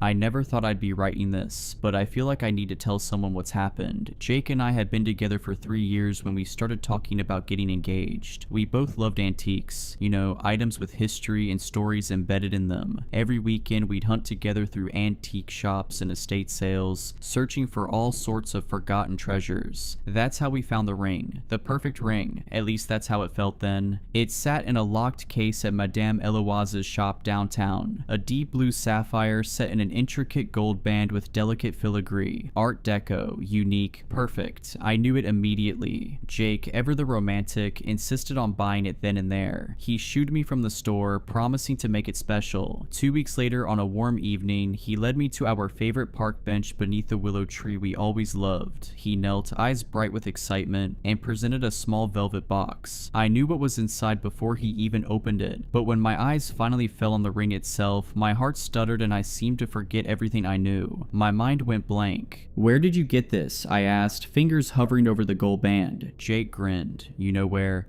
And I did know, of course. My brain was just temporarily mush, I guess. It was the ring from Madame Eloise's shop, but inside the band something new gleamed under the lamplight. An engraving, LM and JC. I ran my thumb over the initials, Lucy M and Jake C. Jake shrugged. It was already there, fate, right? The night air seemed to press around us. Something cold curled in my stomach. What are the odds? I whispered. I'm not a statistician, Jake laughed, but I think it was meant to be. We drank champagne under the willow, and I fell asleep that night with the ring on my finger, feeling like the luckiest woman alive. Then the nightmares started. I dreamed of a bride in a blood-spattered church sobbing behind her veil. When she turned to face me, her face was bruised and tear-streaked. I woke gasping for air, my chest feeling like it was about to explode. Bad dream, Jake mumbled, pulling me closer. Just nerves, I lied, glancing at the sapphire gleaming in the darkness. The next morning things got so much worse. My neighbor waved as I collected the mail. The sapphire caught the sunlight, flashing blue for just a second. 5 minutes later, her brakes failed as she backed out of her driveway. Her car plowed into an oncoming delivery truck. I watched paramedics pull her mangled body from the wreckage. I tried to convince myself it was a horrible coincidence, 1 in a billion or something, but then my boss dropped dead during a meeting later that afternoon, just moments after complimenting my ring. An aneurysm, they said. I saw how his eyes fixed on the sapphire right before blood trickled from his ears. Deep down, I knew I had been cursed by the ring I loved so much. I had become a walking omen of death. On my way home that night, still in shock, I witnessed a man glance at me, then climb up to the ledge of my apartment building and jump without hesitation. The thud his body made when it hit the pavement will haunt me forever. His dead eyes found mine in the crowd. I clutched my hand to my chest, and the sapphire felt warm against my skin. Too warm. When I looked down, I noticed a faint burn mark on my skin. Around midnight, I decided it was time to remove the ring, but my finger had swollen. The band wouldn't budge at all. No amount of soap, ice, or oil could loosen it. As the days continued, so did the deaths. A barista touched my hand while returning change. Minutes later, he choked to death on a scone as I waited for my cold brew. An elderly woman who admired my ring at the grocery store was crushed beneath collapsing shelves moments later. At dinner with friends, I kept my hands hidden under the table, but Melissa insisted on seeing the ring. The moment the sapphire caught the light, a waiter carrying Cherry's Jubilee tripped. The dessert's high-proof alcohol splashed across nearby tables, igniting instantly. The entire restaurant went up in flames. In the chaos, I watched Melissa's hair ignite, her screams swallowed by the roaring inferno. Only Jake and I walked out unscathed. After 8 deaths in a week, I was desperate. I started keeping my left hand hidden whenever I was out in public, stuffing it deep into my pants or coat pockets. I also began Googling the ring online. It was such a luxurious and unique ring, I was curious if it had a history. It didn't take long to find the original owners, Lydia M and James C. L. M and JC, just like our initials. The newspaper article from 1952 was brief but chilling. Local bride found slain on wedding night. The accompanying photos showed Lydia wearing my ring, and she looked just like the woman in my dreams. Something else disturbed me too. Jake had changed. His once warm brown eyes now seemed glassy and unfamiliar. Sometimes I'd catch him staring at the ring with an expression I didn't recognize. Possessive, hungry. When I mentioned the deaths, he'd shrug them off as coincidences. When I suggested we research the ring's history together, he changed the subject. I began to research alone, visiting libraries and local historical societies. I found more articles about Lydia and James. They'd been high school sweethearts. James had given Lydia the sapphire ring as a symbol of his undying love, a family heirloom passed down through generations. But on their wedding night, something had gone terribly wrong. The police found Lydia's body in their honeymoon suite, strangled. James was nowhere to be found. For weeks, the papers speculated about his whereabouts. Had he killed his bride and fled? Had they both been victims of a robbery gone wrong? 6 months later, James's body washed up on a riverbank 50 miles downstream from the bridge where his car had been found abandoned. His death was ruled a suicide. In my search, I discovered an old woman who claimed to be Lydia's cousin. She lived in a nursing home on the outskirts of town. When I visited her, she recognized the ring immediately. "You need to get rid of it," she whispered, her papery hand clutching mine. It was cursed by James's great-grandmother, a woman scorned. She wanted revenge on the family that had rejected her, so she placed a curse on the ring. It brings death to anyone who sees it, except for the wearer and their beloved. She leaned closer, but there's a price for that protection. What price? I asked. I think your souls, she said. I can't be certain. I only know James wasn't himself after he gave Lydia that ring. It changed both of them over time. The night he killed her, his eyes were different. I had seen them myself, empty, like you were staring through a window. Like Jake's eyes now. The old woman told me how to remove the ring. It had to be done on a new moon. There was a mixture I needed to prepare, herbs and oils and other things I won't mention here. The process would be painful, but it was the only way. The next new moon, I prepared everything as I was told. Jake watched with those unfamiliar glassy eyes as I submerged my hand in the mixture. The pain was excruciating. My skin blistered on contact, but it worked. The ring loosened. With one final agonizing pull, I wrenched the ring free.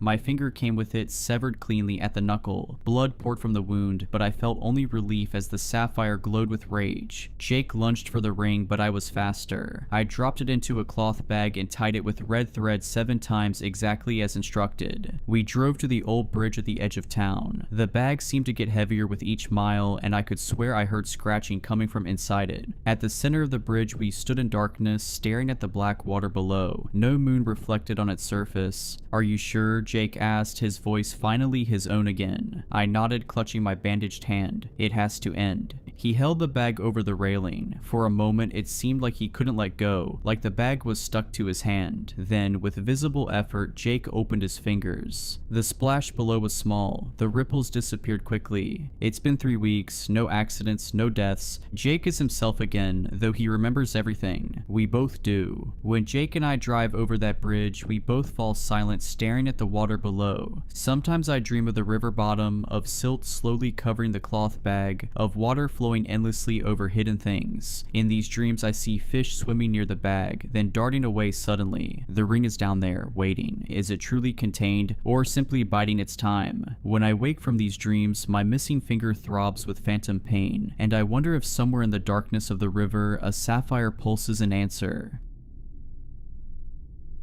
I'd like to start off with an apology. If I am correct, I may just have killed you and everyone you know. Hopefully that isn't the case, but if it is, sorry. I've been working as an immunologist for the past 17 years, and I'm quite well known for my work. Throughout my life, I've lost people I cared about to disease. My mother died from tuberculosis when I was 5. My best friend died of leukemia when I was 16, and my father has recently been diagnosed with stage 4 lung cancer. I've always viewed it as a malicious and evil thing that robs us of our family and friends. It's for this reason that I chose to study the immune system. It's truly a fascinating thing. Our bodies are somehow incredibly resilient and terribly delicate at the same time. My goal was to contribute to the eradication of disease. Well, I suppose the same can be said for all immunologists, but I worked with a fiery hatred for pestilence and sickness. I wanted, in a sense, to get revenge on the being I had made up in my head, this evil figure I had conjured up to personify disease. I was after more than just one. I didn't want to be the man who ended cancer or AIDS. I wanted to rid humanity of the greatest threat it ever had. My goal was to end as many diseases as I possibly could with one strike. I'll keep my explanations as brief as I can. I know you didn't come here for a science lesson. The human immune system is incredibly complex and has a vast array of countermeasures it uses to kill off pathogens. However, this all relies on the first step of the process, recognition. In order for anything to happen, some immune cell needs to come into contact with the foreign body afflicting the host. This can be any number of cells: T cells, B cells, macrophages, dendritic cells, NK cells, the list goes on. Once this happens, receptors on these cells bind to specific surface proteins on the pathogen, which starts the next step of the process. The pathogen is engulfed and digested. Afterwards, the cell takes pieces of this now dead pathogen and brings it to other immune cells to activate more immune responses. After a long list of signaling pathways, the host produces antibodies which bind to the pathogens and flag them for destruction. Later, when one of the many killer cells encounters a pathogen marked by antibodies, it will be swiftly eliminated. This process can apply to all types of diseases: bacterial, viral, even cancers. So why can't we just synthetically make a bunch of antibodies and shoot them into sick people? Well, there are many reasons actually. but one of them is the issue of immune response recognition. When your immune system goes out to kill targeted cells, how does it know which cells are good and which are bad? The answer is a molecule called sialic acid. Your cells produce this on their surfaces so that even if an immune cell binds to them, it can recognize the sialic acid structures on the surface and move on from it. But some diseases, disgusting and vile as they are, have evolved to use this to their advantage. Some of the most dangerous diseases are able to coat themselves in sialic acid in order to evade immune detection. For example, influenza binds to sialic acid on respiratory cells to gain entry into your lungs. Some bacteria like Neisseria meningitidis actually steal sialic acid from their host to create a disguise. And one of the reasons cancer is so difficult to treat is that cancer cells overproduce sialic acid, effectively wearing a do not kill sign that prevents immune cells from recognizing them as threats. This allows all of them to go about their business, killing innocent people and spreading to others. To combat this, humans have developed a treatment, one mainly for cancer, using sialidase, an enzyme that breaks down sialic acid from molecules. Think of this as a chainsaw that cuts off sialic acid and allows the bad cells to be recognized by your immune system. There is only one problem with this: sialidase is not specific. It will rip off sialic acid from your own cells if it comes into contact with them. But in this enzyme, I saw the key to free us all of the burden of sickness. If I could use a vehicle to ensure that sialidase only comes into contact with non-self cells, I would be able to strip away their advantage and expose them to the immune system. And I had the perfect one. It feels strange to condense years of my life and hard work into just a few sentences. In my studies, I became deeply familiar with the measles virus, an endlessly fascinating entity. You see, measles causes infected cells to fuse together, forming massive clumps called syncytia. If I could modify the virus to carry the sialidase enzyme, these clusters would become their own undoing. As the cells fused, sialidase would strip away the sialic acid from all of them at once, leaving them completely exposed to the immune system's wrath. That's exactly what I did. It was tested on rodents a week ago and it worked perfectly. But when I tried to get this new treatment approved, I was shot down almost immediately. I was outraged. I had invented a way to eradicate a plethora of life-threatening diseases, and this miracle cure wasn't even going to be considered. Unfortunately, I took matters into my own hands. This drug was going to save my father. I knew it. So I went to the hospital he was being treated at. He's been spending most of his time sleeping. Cancer has a way of draining energy from its victims. I injected him with my treatment quickly. He didn't even wake up. Satisfied, I left the hospital and headed to the lab. The rats needed feeding, and then I could finally relax at home. Only when I saw the rats did I realize my error. In my fervor to create this miracle cure, I had made the same mistake that the human immune system does. I hadn't been specific enough. My goal was to make the measles virus, with sialidase attached to it, bind to any foreign bodies and force them to clump together. This would then allow the enzyme to remove the sialic acid from all of the pathogens and allow them all to be recognized by the immune system. But sialidase isn't specific. It had shorn off the protein that causes the measles virus to bind. The result of this was a free-floating virus that could bind to any cell and shear off its sialic acid, making it a target for the host's immune system. The rats in their cages had partially liquefied, their bodies reduced to a putrid gelatinous slurry. Only a few fragments of bone and shredded tissue remained, barely recognizable as what had once been living creatures. A rancid mix of blood and dissolved flesh pooled at the bottom of the cages, the stench thick and suffocating. Without another thought, I rushed back to the hospital, back to my father's room, but it was too late. I'm not sure why, but it acted quickly, far more so than it had with the rats. My dad had woken from his sleep with agonizing screams. Blood ran from every orifice, his eyes, his nose, his ears and mouth. He reached out a semi-solid hand towards me. I could see the veins and muscles through his skin. As he reached out, his hand fell from his arm and splattered onto the floor by my feet. His now milky white eyes rolled into his skull as he fell back into bed, motionless. His torso caved in on itself, exposing his liquefied organs to the open air. His body was eating itself because of what I had done. Nurses and and doctors rushed in and out of the room, but I knew they wouldn't be able to help. An older nurse grabbed my arm and led me outside, but I couldn't hear his words. My ears rung from what I had seen, what I had caused. I vomited in the flower bed. I didn't know what else to do, so I went home where I'm now drafting this up. There's one more detail about the measles virus that I didn't mention. It's highly contagious. In fact, in unvaccinated populations, it has a 100% infection rate. Not that a vaccine would help anymore. I've modified the virus to the point where a new vaccine would need to be developed, but judging by how fast it worked on my father, I don't think we have that kind of time. Every single one of the people who were in that hospital likely have it, me included. By tomorrow, hundreds of people will be infected. A week from now, thousands or more, but chances are I'll be dead by then. I truly hope I'm wrong, but if I'm not, I really am sorry.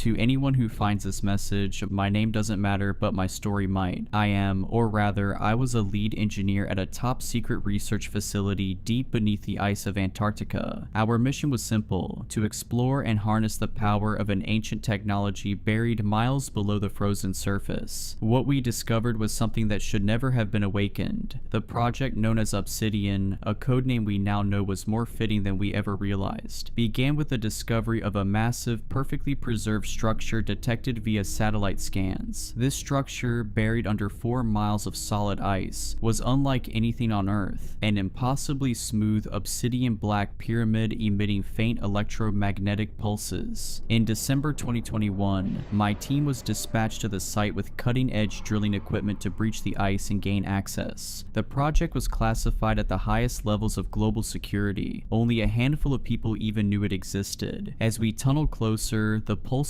grew stronger, and our instruments started behaving erratically. Computers failed, compasses spun wildly, and even our most advanced communication systems flickered and died. On January 10th, 2022, we finally reached the pyramid's surface. The surrounding ice had an unnatural, almost glossy sheen, and the air grew thick with static electricity. Ignoring every instinct, we set up our equipment and prepared to enter. The entrance was sealed with a door made from a material that defied all analysis, neither metal nor stone. It absorbed all light, rendering it nearly invisible to the naked eye. When we finally breached it, we found an empty chamber lined with glyphs that emitted a dim, pulsating glow. At the center of the room stood a large, perfectly circular hole descending into darkness. It was around this point that things began to spiral out of control. Without warning, the glyphs started to pulse faster, and an oppressive force filled the chamber, pressing down on us as if the air itself had turned to lead. We attempted to retreat, but the hole began to emit a low thrumming noise, a sound that resonated deep within our bones. As we watched, paralyzed with terror, something began to rise from the depths. A shape of a void, darker than the darkest night, emerged from the hole. It was amorphous, shifting, and yet there was a terrifying sense of intelligence behind it. It filled the room with an overwhelming presence, a crushing sense of despair and doom. The surrounding air warped and twisted as the entity began to take a vaguely humanoid form. We couldn't move, couldn't speak. The only sound was the relentless hum, growing louder and more unbearable with each passing second. Then, in a voice that bypassed our ears and spoke directly into our minds, it said, "You have trespassed into the domain of the eternal void. You are the first to awaken us in eons, and for this your world will suffer. We are the ones who came before, and we shall reclaim what was lost. You cannot stop what has begun." The entity dissipated into the air, leaving us with a chilling coldness that seeped into our very souls. We fled, abandoning all equipment and sealing the entrance behind us, but it was too late. The pyramid began to emit pulses of energy at an ever-increasing rate, and we realized with dawning horror that it was a beacon, a call to something far beyond our comprehension. As I write this, I am the last surviving member of my team. The others are gone, vanished without a trace, consumed by whatever we unleashed. The facility is on lockdown, but I fear it's only a matter of time before the energy pulses reach their peak and whatever lies on the other side answers the call. I don't know how much longer I have, but you need to understand, this isn't just a threat to us, but to all of humanity. Do not attempt to access the Obsidian Pyramid. Do not go near it. Know that the end we have set in motion cannot be undone. If you receive this, pray that it's not too late.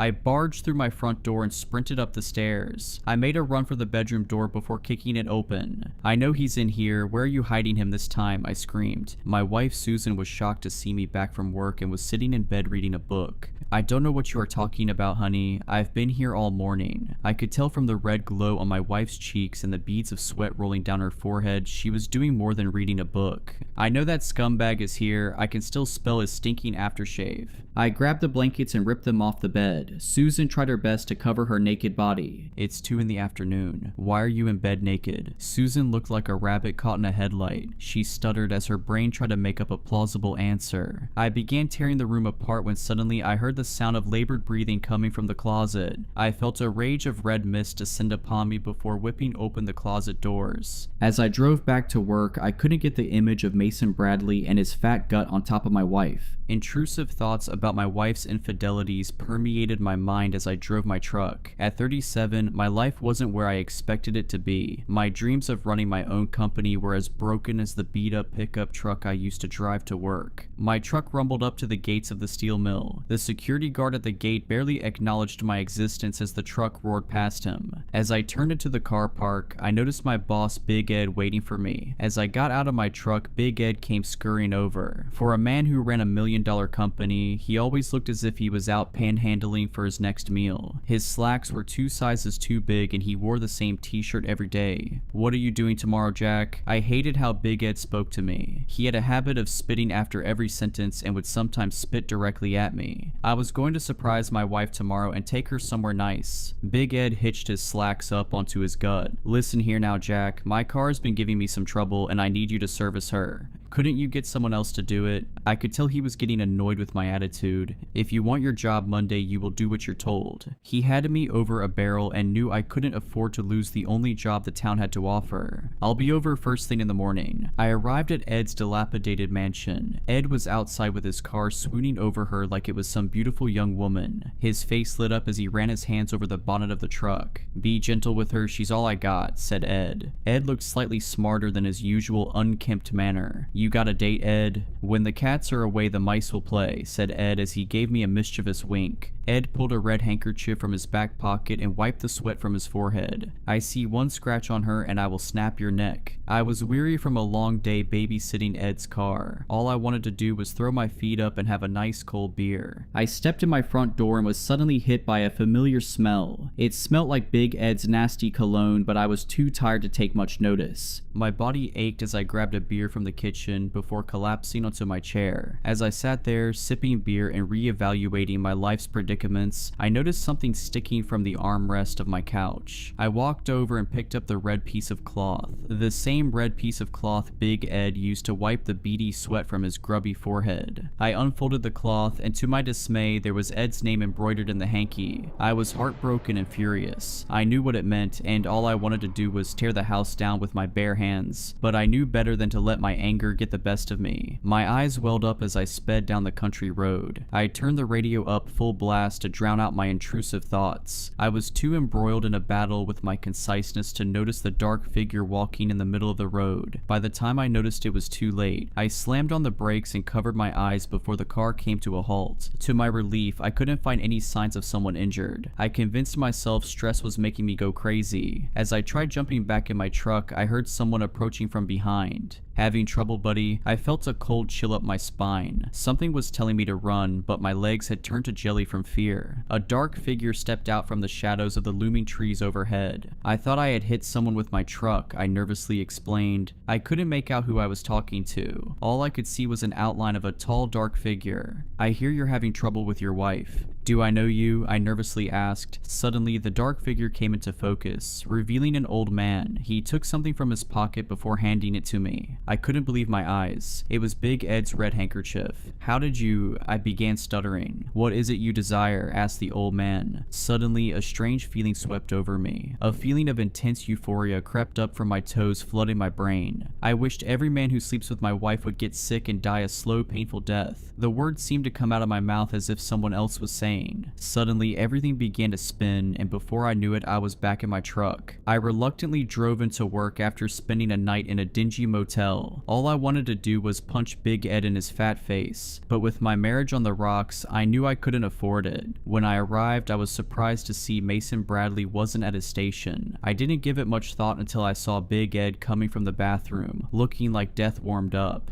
"Hey Ed, you don't look so good." Ed stood there looking pale as a ghost, trying to keep the contents of his stomach from ejecting from his mouth. "I think it was something I ate," he explained as I took a step back from him. "Has this anything to do with Bradley being out?" I asked. "Yeah, he was too sick to make it in today. Must be a bug doing the rounds." Over the next few days, I watched Big Ed get weaker until there was no sign of him. I had gotten word that Mason Bradley had died, and from what I was told, Big Ed wasn't far behind. Since Big Ed wasn't in, we knocked off early. As I drove home, I stopped at the local gas station to pick up some beers. Phil, the owner, was at the counter looking like he was about to pass out. "You alright, Phil? You're looking a bit pale there, buddy." Phil covered his mouth, trying his best not to puke all over the counter. "I'm after picking up this bug that's going around." It couldn't be, I thought to myself as I suddenly remembered the strange encounter I had the other night, the one I was sure was just a strange dream. "You look after yourself, Phil, and get yourself to a doctor. Will you give my love to that beautiful wife of yours, and tell her I'll drop over her magazines once I feel better," said Phil before dashing for the bathroom. As I drove into my driveway, I noticed Mrs. Stevens standing outside her house looking distraught. "What's wrong, Anne?" I asked. "It's Mike. They took him to the hospital." "Who took him?" Mr. Stevens was too distraught to get her words out. "Men in hazmat suits." I felt the familiar feeling of despair rise from the pit of my stomach. "Who else got sick?" "Bob, Tony from across the road, the guy who delivers the milk. They're dropping like flies." Days went by, and news of men getting sick and dying all over town continued to trickle in. Suddenly, I was hit with the realization that the man I met a few weeks ago wasn't a figment of my imagination. I wrestled with the guilt of everyone dying and the heartbreak of my wife's infidelity. I didn't want people dying, and if this was my fault, I needed to fix it. I got in my truck and began driving the same road as before. I was overwhelmed with the thoughts of people dying and the guilt and grief it brought with it. As I drove, I suddenly spotted the old man sitting by the roadside. I slammed on the brakes and jumped from my truck. I ran to the old man before dropping to my knees. "Please, I beg you, whatever you have done, you need to take it back." The old man gave me a confused look. "But it was what you desired. Why would you want to take it back?" I was upset, but I didn't want people to die. "Please, it's not what I desire," I cried. The old man put his hand on my shoulder. "What is it you truly desire?" "All I want is my wife to love me and only me," I begged. Suddenly, I was overcome with that same feeling of euphoria. My world began to spin before I was suddenly back in my truck and the old man was nowhere to be seen. As I walked in my front door, Susan was standing there waiting for me. She had a look on her face I'd never seen before. She ran and threw her arms around me before kissing me passionately. "I love you so much, Jack. Can you please forgive me?" "Of course I forgive you. I always do." My wife's face lit up, and for the first time, I could feel a genuine sense of love from her, a feeling I always desired. "From now on, you're the only man I want and need," she said as she led me upstairs to the bedroom. That night, we made passionate love as if we were the only two people that existed in the world. After we finished, we spent the rest of the night cuddling and planning for a better future together. The following morning, I woke with a splitting headache. As the days followed, I was stuck to the toilet puking my guts up. As I got weaker, the terrifying realization of the first wish hit me like a ton of bricks. I write this as I'm in the final throes of death as a warning to others. Be careful what you wish for. I've worked prison security my entire life. A few months ago, I got a promotion, great pay, full accommodations, and one simple assignment: monitor the facility's camera system. No questions asked. I was told the prison and its inhabitants were classified, even to me. The pay was too good, the on-site housing was free, and I had a family to support, so I didn't ask. Now alarms are blaring all around me, and I don't know what I just saw, but I can't keep it classified. I have reviewed the footage for the 5th time, my hands trembling as I paused it on the prison's head of security, Harris, and his panicked face. The alarms and flashing red lights of the control room filled the screen, disorienting even as a mere observer. "Ah, crap," Harris's voice cracked through the audio feed. The camera zoomed in slightly on the screen he was staring at. The prison cell layout, a grid of green icons, had one glaring anomaly. A single cell on floor 4 in the far corner flashed an angry red. Unauthorized release blinked relentlessly in tandem with the deafening alarms. He grabbed the desk phone next to him with a speed that spoke to both his training and his fear. All units to containment floor now. His voice boomed over the speakers. We have a breach. Repeat, we have a breach in cell 4 corner. Code black. Code black. The words reverberated in my mind, the first in the facility's history. Harris didn't have time to dwell on the weight of it, and neither did I. I fast-forwarded the footage, watching guards scramble into action, weapons drawn, their postures rigid with tension. The control room camera shook slightly as Harris grabbed his rifle, slammed in a fresh magazine, and chambered a round. He was preparing to join them when gunfire erupted through the audio feed. I rewound and replayed that moment, trying to pinpoint the exact second the chaos began. The reinforced glass gave me a clear view of the containment wing as muzzle flashes illuminated the hallway below. I could see the flash of gunfire, but not the target. As fast as it began, it was over. Harris's movements faltered. His battle-hardened composure cracked as a low, guttural noise filtered through the intercom, something between a growl and a laugh. I shivered even behind my screen. Harris stepped out of the control room, entering the pitch-black hallway. The rotating red lights painted his shadow in a macabre dance across the walls. Guards rushed past him, forming a defensive line, their voices barely audible over the alarms. "With you, sir. What are your orders?" one shouted. I watched Harris take a breath, his hand tightening on his rifle. "Safety's off. Shoot to kill." His voice carried a forced confidence, but the trembling of his fingers told a different story. They moved forward deeper into the containment wing. I switched to another camera angle, tracking their progress. The cells lining the walls seemed to come alive with the sounds of screaming, laughing, and pounding as the other prisoners reacted to whatever had been unleashed. They rounded the corner and my breath hitched. The camera captured the massive steel-reinforced door to cell 4 corner, now twisted and dangling from a single hinge. A jagged gash split its surface, revealing the core beneath. One of the guards whispered, "What in the world could do that?" I'd asked myself the same question. Harris stepped forward, slipping on something. The camera zoomed in on the dark puddle beneath his boots. He crouched, touched it, then brought his fingers to his nose. Even without being there, I could almost smell the metallic tang of blood as Harris recoiled. He activated his flashlight, aiming it into the cell. The beam revealed carnage that made me pause the video, bile rising in my throat. Blood coated the walls, limbs and chunks of flesh strewn across the floor. The stench of iron seemed to seep through the screen. One of the guards let out a dry heave, but it was Harris's reaction that haunted me the most. He gagged, visibly shaken, his usual stoic demeanor cracking at the scene around him. The footage jumped as he spun, rifle aimed at a hand taking a weak grip on his ankle. One of his men lay on the floor, torso intact but legs gone, intestines strung along the floor behind him. The man's voice crackled through the audio. "Behind you." Harris turned, the other guards following his lead. The camera angle shifted to capture what they saw. My blood ran cold. A child, or something resembling one. It clung to the wall like an arachnid, limbs contorted, black eyes hollow and lifeless. Its mouth twisted into a grin that stretched impossibly wide, revealing rows of needle-like teeth. I froze the frame, staring at the monstrous visage. It didn't move until Harris did, his voice a choked whisper. "What in the fu—" The creature screeched, the sound shrill and inhuman before lunging. The room erupted into chaos. The guards opened fire, their muzzle flashes briefly illuminating the scene. Screams filled the audio feed, cutting off one by one until only static and the distant wail of alarms remained. The camera feed from the hallway flickered. When it stabilized, the scene was eerily quiet. Blood dripped from the walls and pooled on the floor. Then came the sound, a slow, deliberate scrape, thud, scrape, thud. The creature emerged, dragging Harris's lifeless body behind it. His blood painted a crimson trail on the cold steel floor like a signature written of gore. It approached the far wall where a sealed door stood. I rewound and played that segment repeatedly, unable to look away as the creature raised Harris by his matted hair. His head lolled and a weak cough escaped his lips, blood splattering the wall. He was still alive. The door scanner activated with a mechanical ping, a red laser trying to scan his face. Harris's final cry sent shivers down my spine. "No," he said as he tried to keep his eyes sealed tightly. Jagged fingers slithered along his forehead and curled under his eyelids, prying them open, forcing the scanner to accept his retina. Blood and tears flowed down his face as he screamed. The door unlocked with a hiss of decompressed air, large locks unlatching with a clang. The creature discarded Harris with a sickening thud, his head colliding with the wall. I had to stop the footage as his skull gave way, blood and brain spraying the lens, but I forced myself to finish it. The last moments showed the creature crawling through the now open open door, slick with gore, leaving behind a facility drowning in silence and death,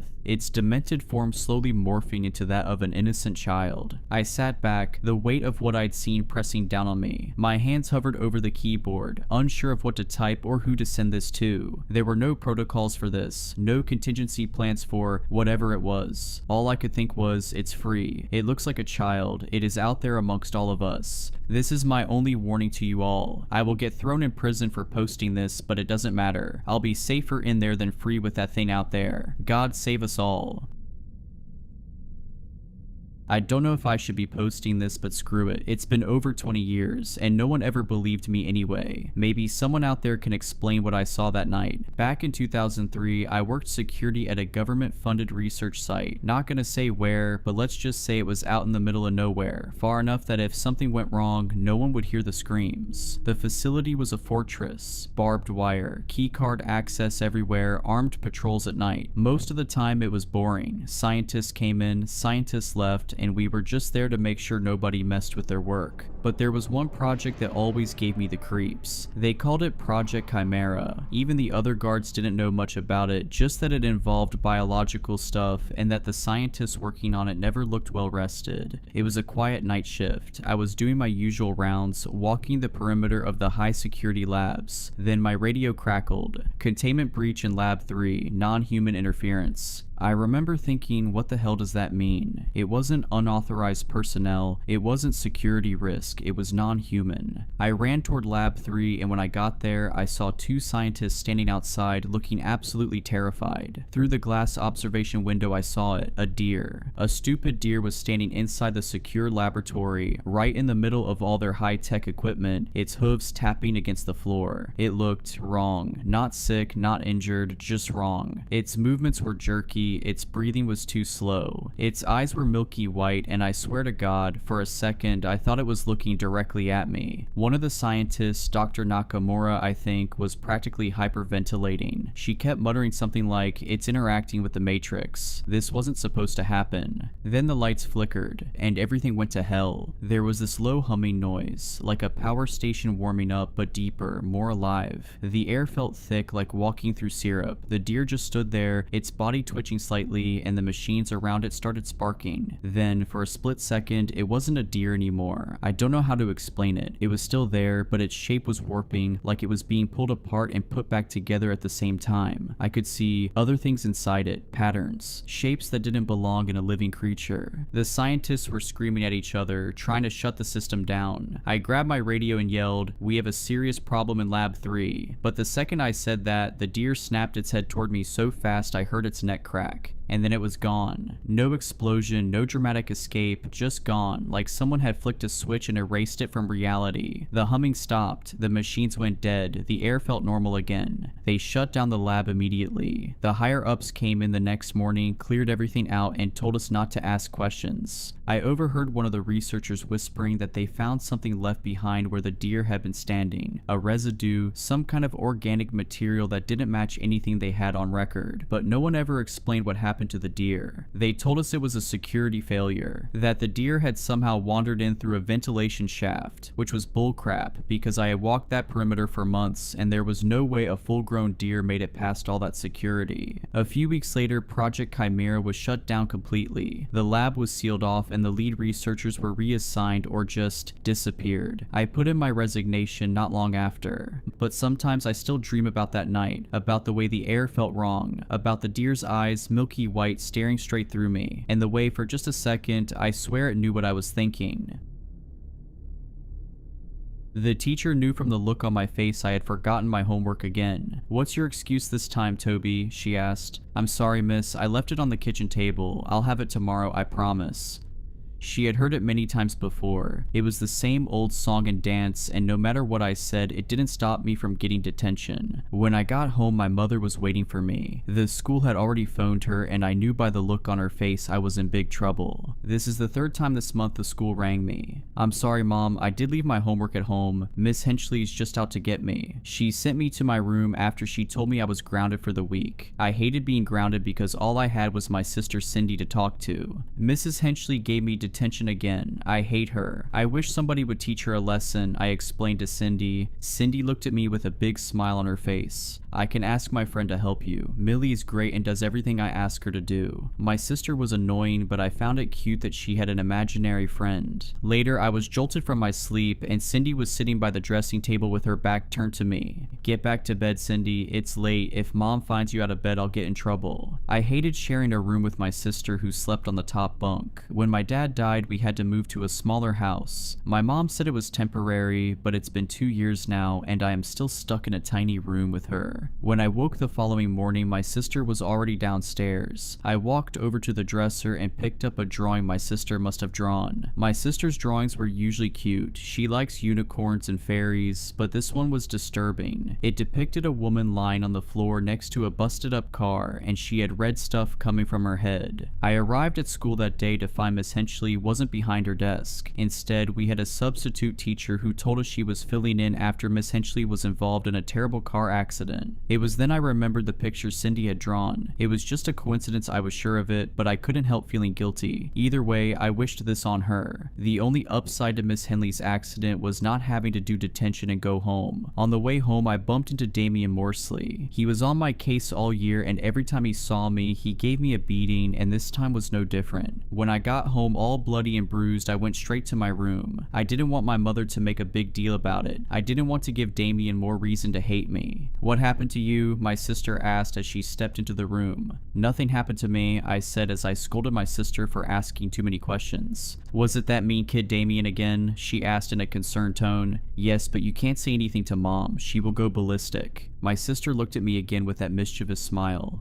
Don't worry, Millie will fix him. The next morning, I woke to find another drawing left on the dresser. This picture was even more disturbing than the last. It showed a kid lying on the floor with what appeared to be a knife sticking from his stomach and a man standing over him. For the first time, I was hoping Damian was in class, but there was no sign of him. As the day went on, rumors started spreading that Damian's father was arrested for doing something terrible to him. On the way home, I decided to take a detour past his house. I was shocked to find his house surrounded by police tape and people in white suits in the garden. A kid on a bike was standing across from the house, and when I asked him what happened, he confirmed my biggest fear, that Damian was murdered by his father. It couldn't be. I refused to believe it, but it happening twice was too much of a coincidence. I ran home and called Cindy up to the bedroom. Cindy, you need to stop this imaginary friend business. I don't know how you're doing it, but people are getting hurt, I shouted. I could see the tears well up in her eyes. But Millie's real, she is not imaginary. You wait and see, she said as she broke down crying before running out of the room. That night, I fell asleep feeling guilty about shouting at my sister. I tossed and turned from a restless sleep before I was jolted awake. My sister was sitting at the dresser again, so I shouted at her to get back into bed, but she ignored me and kept on drawing. Who are you talking to? Said a voice from above me. Startled, I turned to see my sister still in her bed, but when I turned back, the girl at the dressing table was gone. I walk over to the dresser only to find another drawing. I picked it up and a feeling of dread crept up my spine as I looked at the drawing. It was a picture of someone impaled on spikes with blood pouring from them at the bottom of a canyon. I feel the blood drain from my body. Tomorrow is our annual school trip to the Grand Canyon. He was only gone for 2 days, said he needed to clear his head, so he packed light and headed up into the Wintas with his usual gear. No big deal, he's done it before, but this time when he came back, something was off. It started with how he walked in. No announcement, no I'm back. Just opened the door, set his pack down, and stood in the kitchen like he forgot what it was for. I was at the table mid-bite. He looked at me and smiled, but it didn't reach his eyes. Good trip? I asked. He nodded, still smiling. That smile didn't drop once the whole night. Not when he told me about the mountain lion tracks near his campsite. Not when I noticed he was wearing my sweatshirt, the one he hates. Not even when I asked what trail he took and he said, North Ridge. There is no North Ridge, not here. That night I couldn't sleep. Something about how he moved felt wrong. Too smooth, too studied. At one point I got up to check the locks and caught a glimpse of him in the hallway mirror. He was just standing in the dark, staring at it. person, not at his reflection, at the space beside it. The next morning I found a dead bird on the porch, not torn apart, just laid out neatly like a gift. He said he didn't put it there, then he asked if I remembered when our mom died. The thing is, she's still alive. I waited until he went out back. He said he wanted to feel the sun, but just stood in the middle of the yard, arms hanging loosely at his sides, face tilted upward like he was trying to remember what warmth felt like. That gave me maybe 10 minutes. I went straight for his pack. It looked normal at first. His knife, half-used water bladder, trail snacks he didn't touch. But when I unzipped the bottom pouch, I found something he would have never brought home. A lock of hair, tied with red thread, dry, brittle. Not his color, not mine. It looked old, like it had been buried in salt or ash. Underneath it was a scrap of parchment. Something drawn in charcoal, rough circles layered with jagged lines. Stick figures warped around a central shape. I didn't recognize the symbol, but the longer I stared, the more I felt like I should. When I turned it over, a single word was scrawled in the corner in tiny, frantic handwriting: return. I barely had time to zip the pack shut before I heard the back door open. He stepped inside, eyes still fixed on the ceiling like something might be living just above it. "You been in my bag?" he asked calmly. I lied, said number. He smiled, that smile. It stayed frozen while he poured himself a glass of water, gulped it down too fast, then poured another. His throat made no sound as he swallowed. Later that night, I woke up to him humming a song we used to sing when we were little. Only half the melody was wrong. Notes bent in places they shouldn't bend. The words didn't rhyme anymore. And when I peeked down the hallway, I saw him standing at my bedroom door, back turned and not moving, just listening. He didn't say anything when I asked what he was doing. He just walked away. In the morning, he was already at the kitchen table when I got up. No coffee, just sitting. He looked at me with that too wide smile and said, "Why'd you lie, little brother?" He asked why I lied. I didn't answer. I just stood there, heartbeat hammering behind my ribs, wondering how long he'd known, if he saw me touch the pack, if he'd ever really turned his back at all. He didn't press the question, just smiled and went back to staring at the table. Later he left again. No word, no jacket, just walked out into the tree line and vanished like he'd always belonged there. This time I didn't check the pack. I waited, and after midnight he came back. His hands were covered in dirt, shirt torn, no blood, just wrong, like it wasn't made for his body anymore, like his limbs had started to stretch beneath the seams. He didn't say anything, just walked past me and went straight to the basement. That's when I heard it, knocking, but not from the door, from inside the pack, slow, wet, rhythmic, like knuckles dragging against plastic. I opened it. The first thing I saw was the hair again, matted now, damp with something dark. Beneath it, something wrapped in a tattered gray cloth. I should have stopped there. I didn't. I reached in and pulled it free. It was a jar, sealed with wax and twine. Inside was a mouth, not a full face, just a mouth twisted in a silent scream.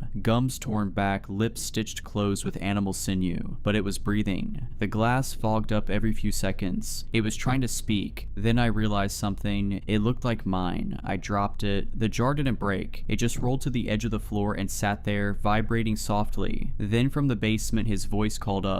Except it wasn't really his, it was mine. Low, hollow, almost like he was trying it on for the first time. "Why'd you go through my things, little brother?" I didn't answer. I was too busy watching the jar. It was smiling now. If you enjoyed these stories, please consider subscribing and liking this video. Let me know your thoughts of these stories in the comments below. I frequently talk to my viewers there. But anyways, I hope you were creeped out. Just kidding. Stay safe.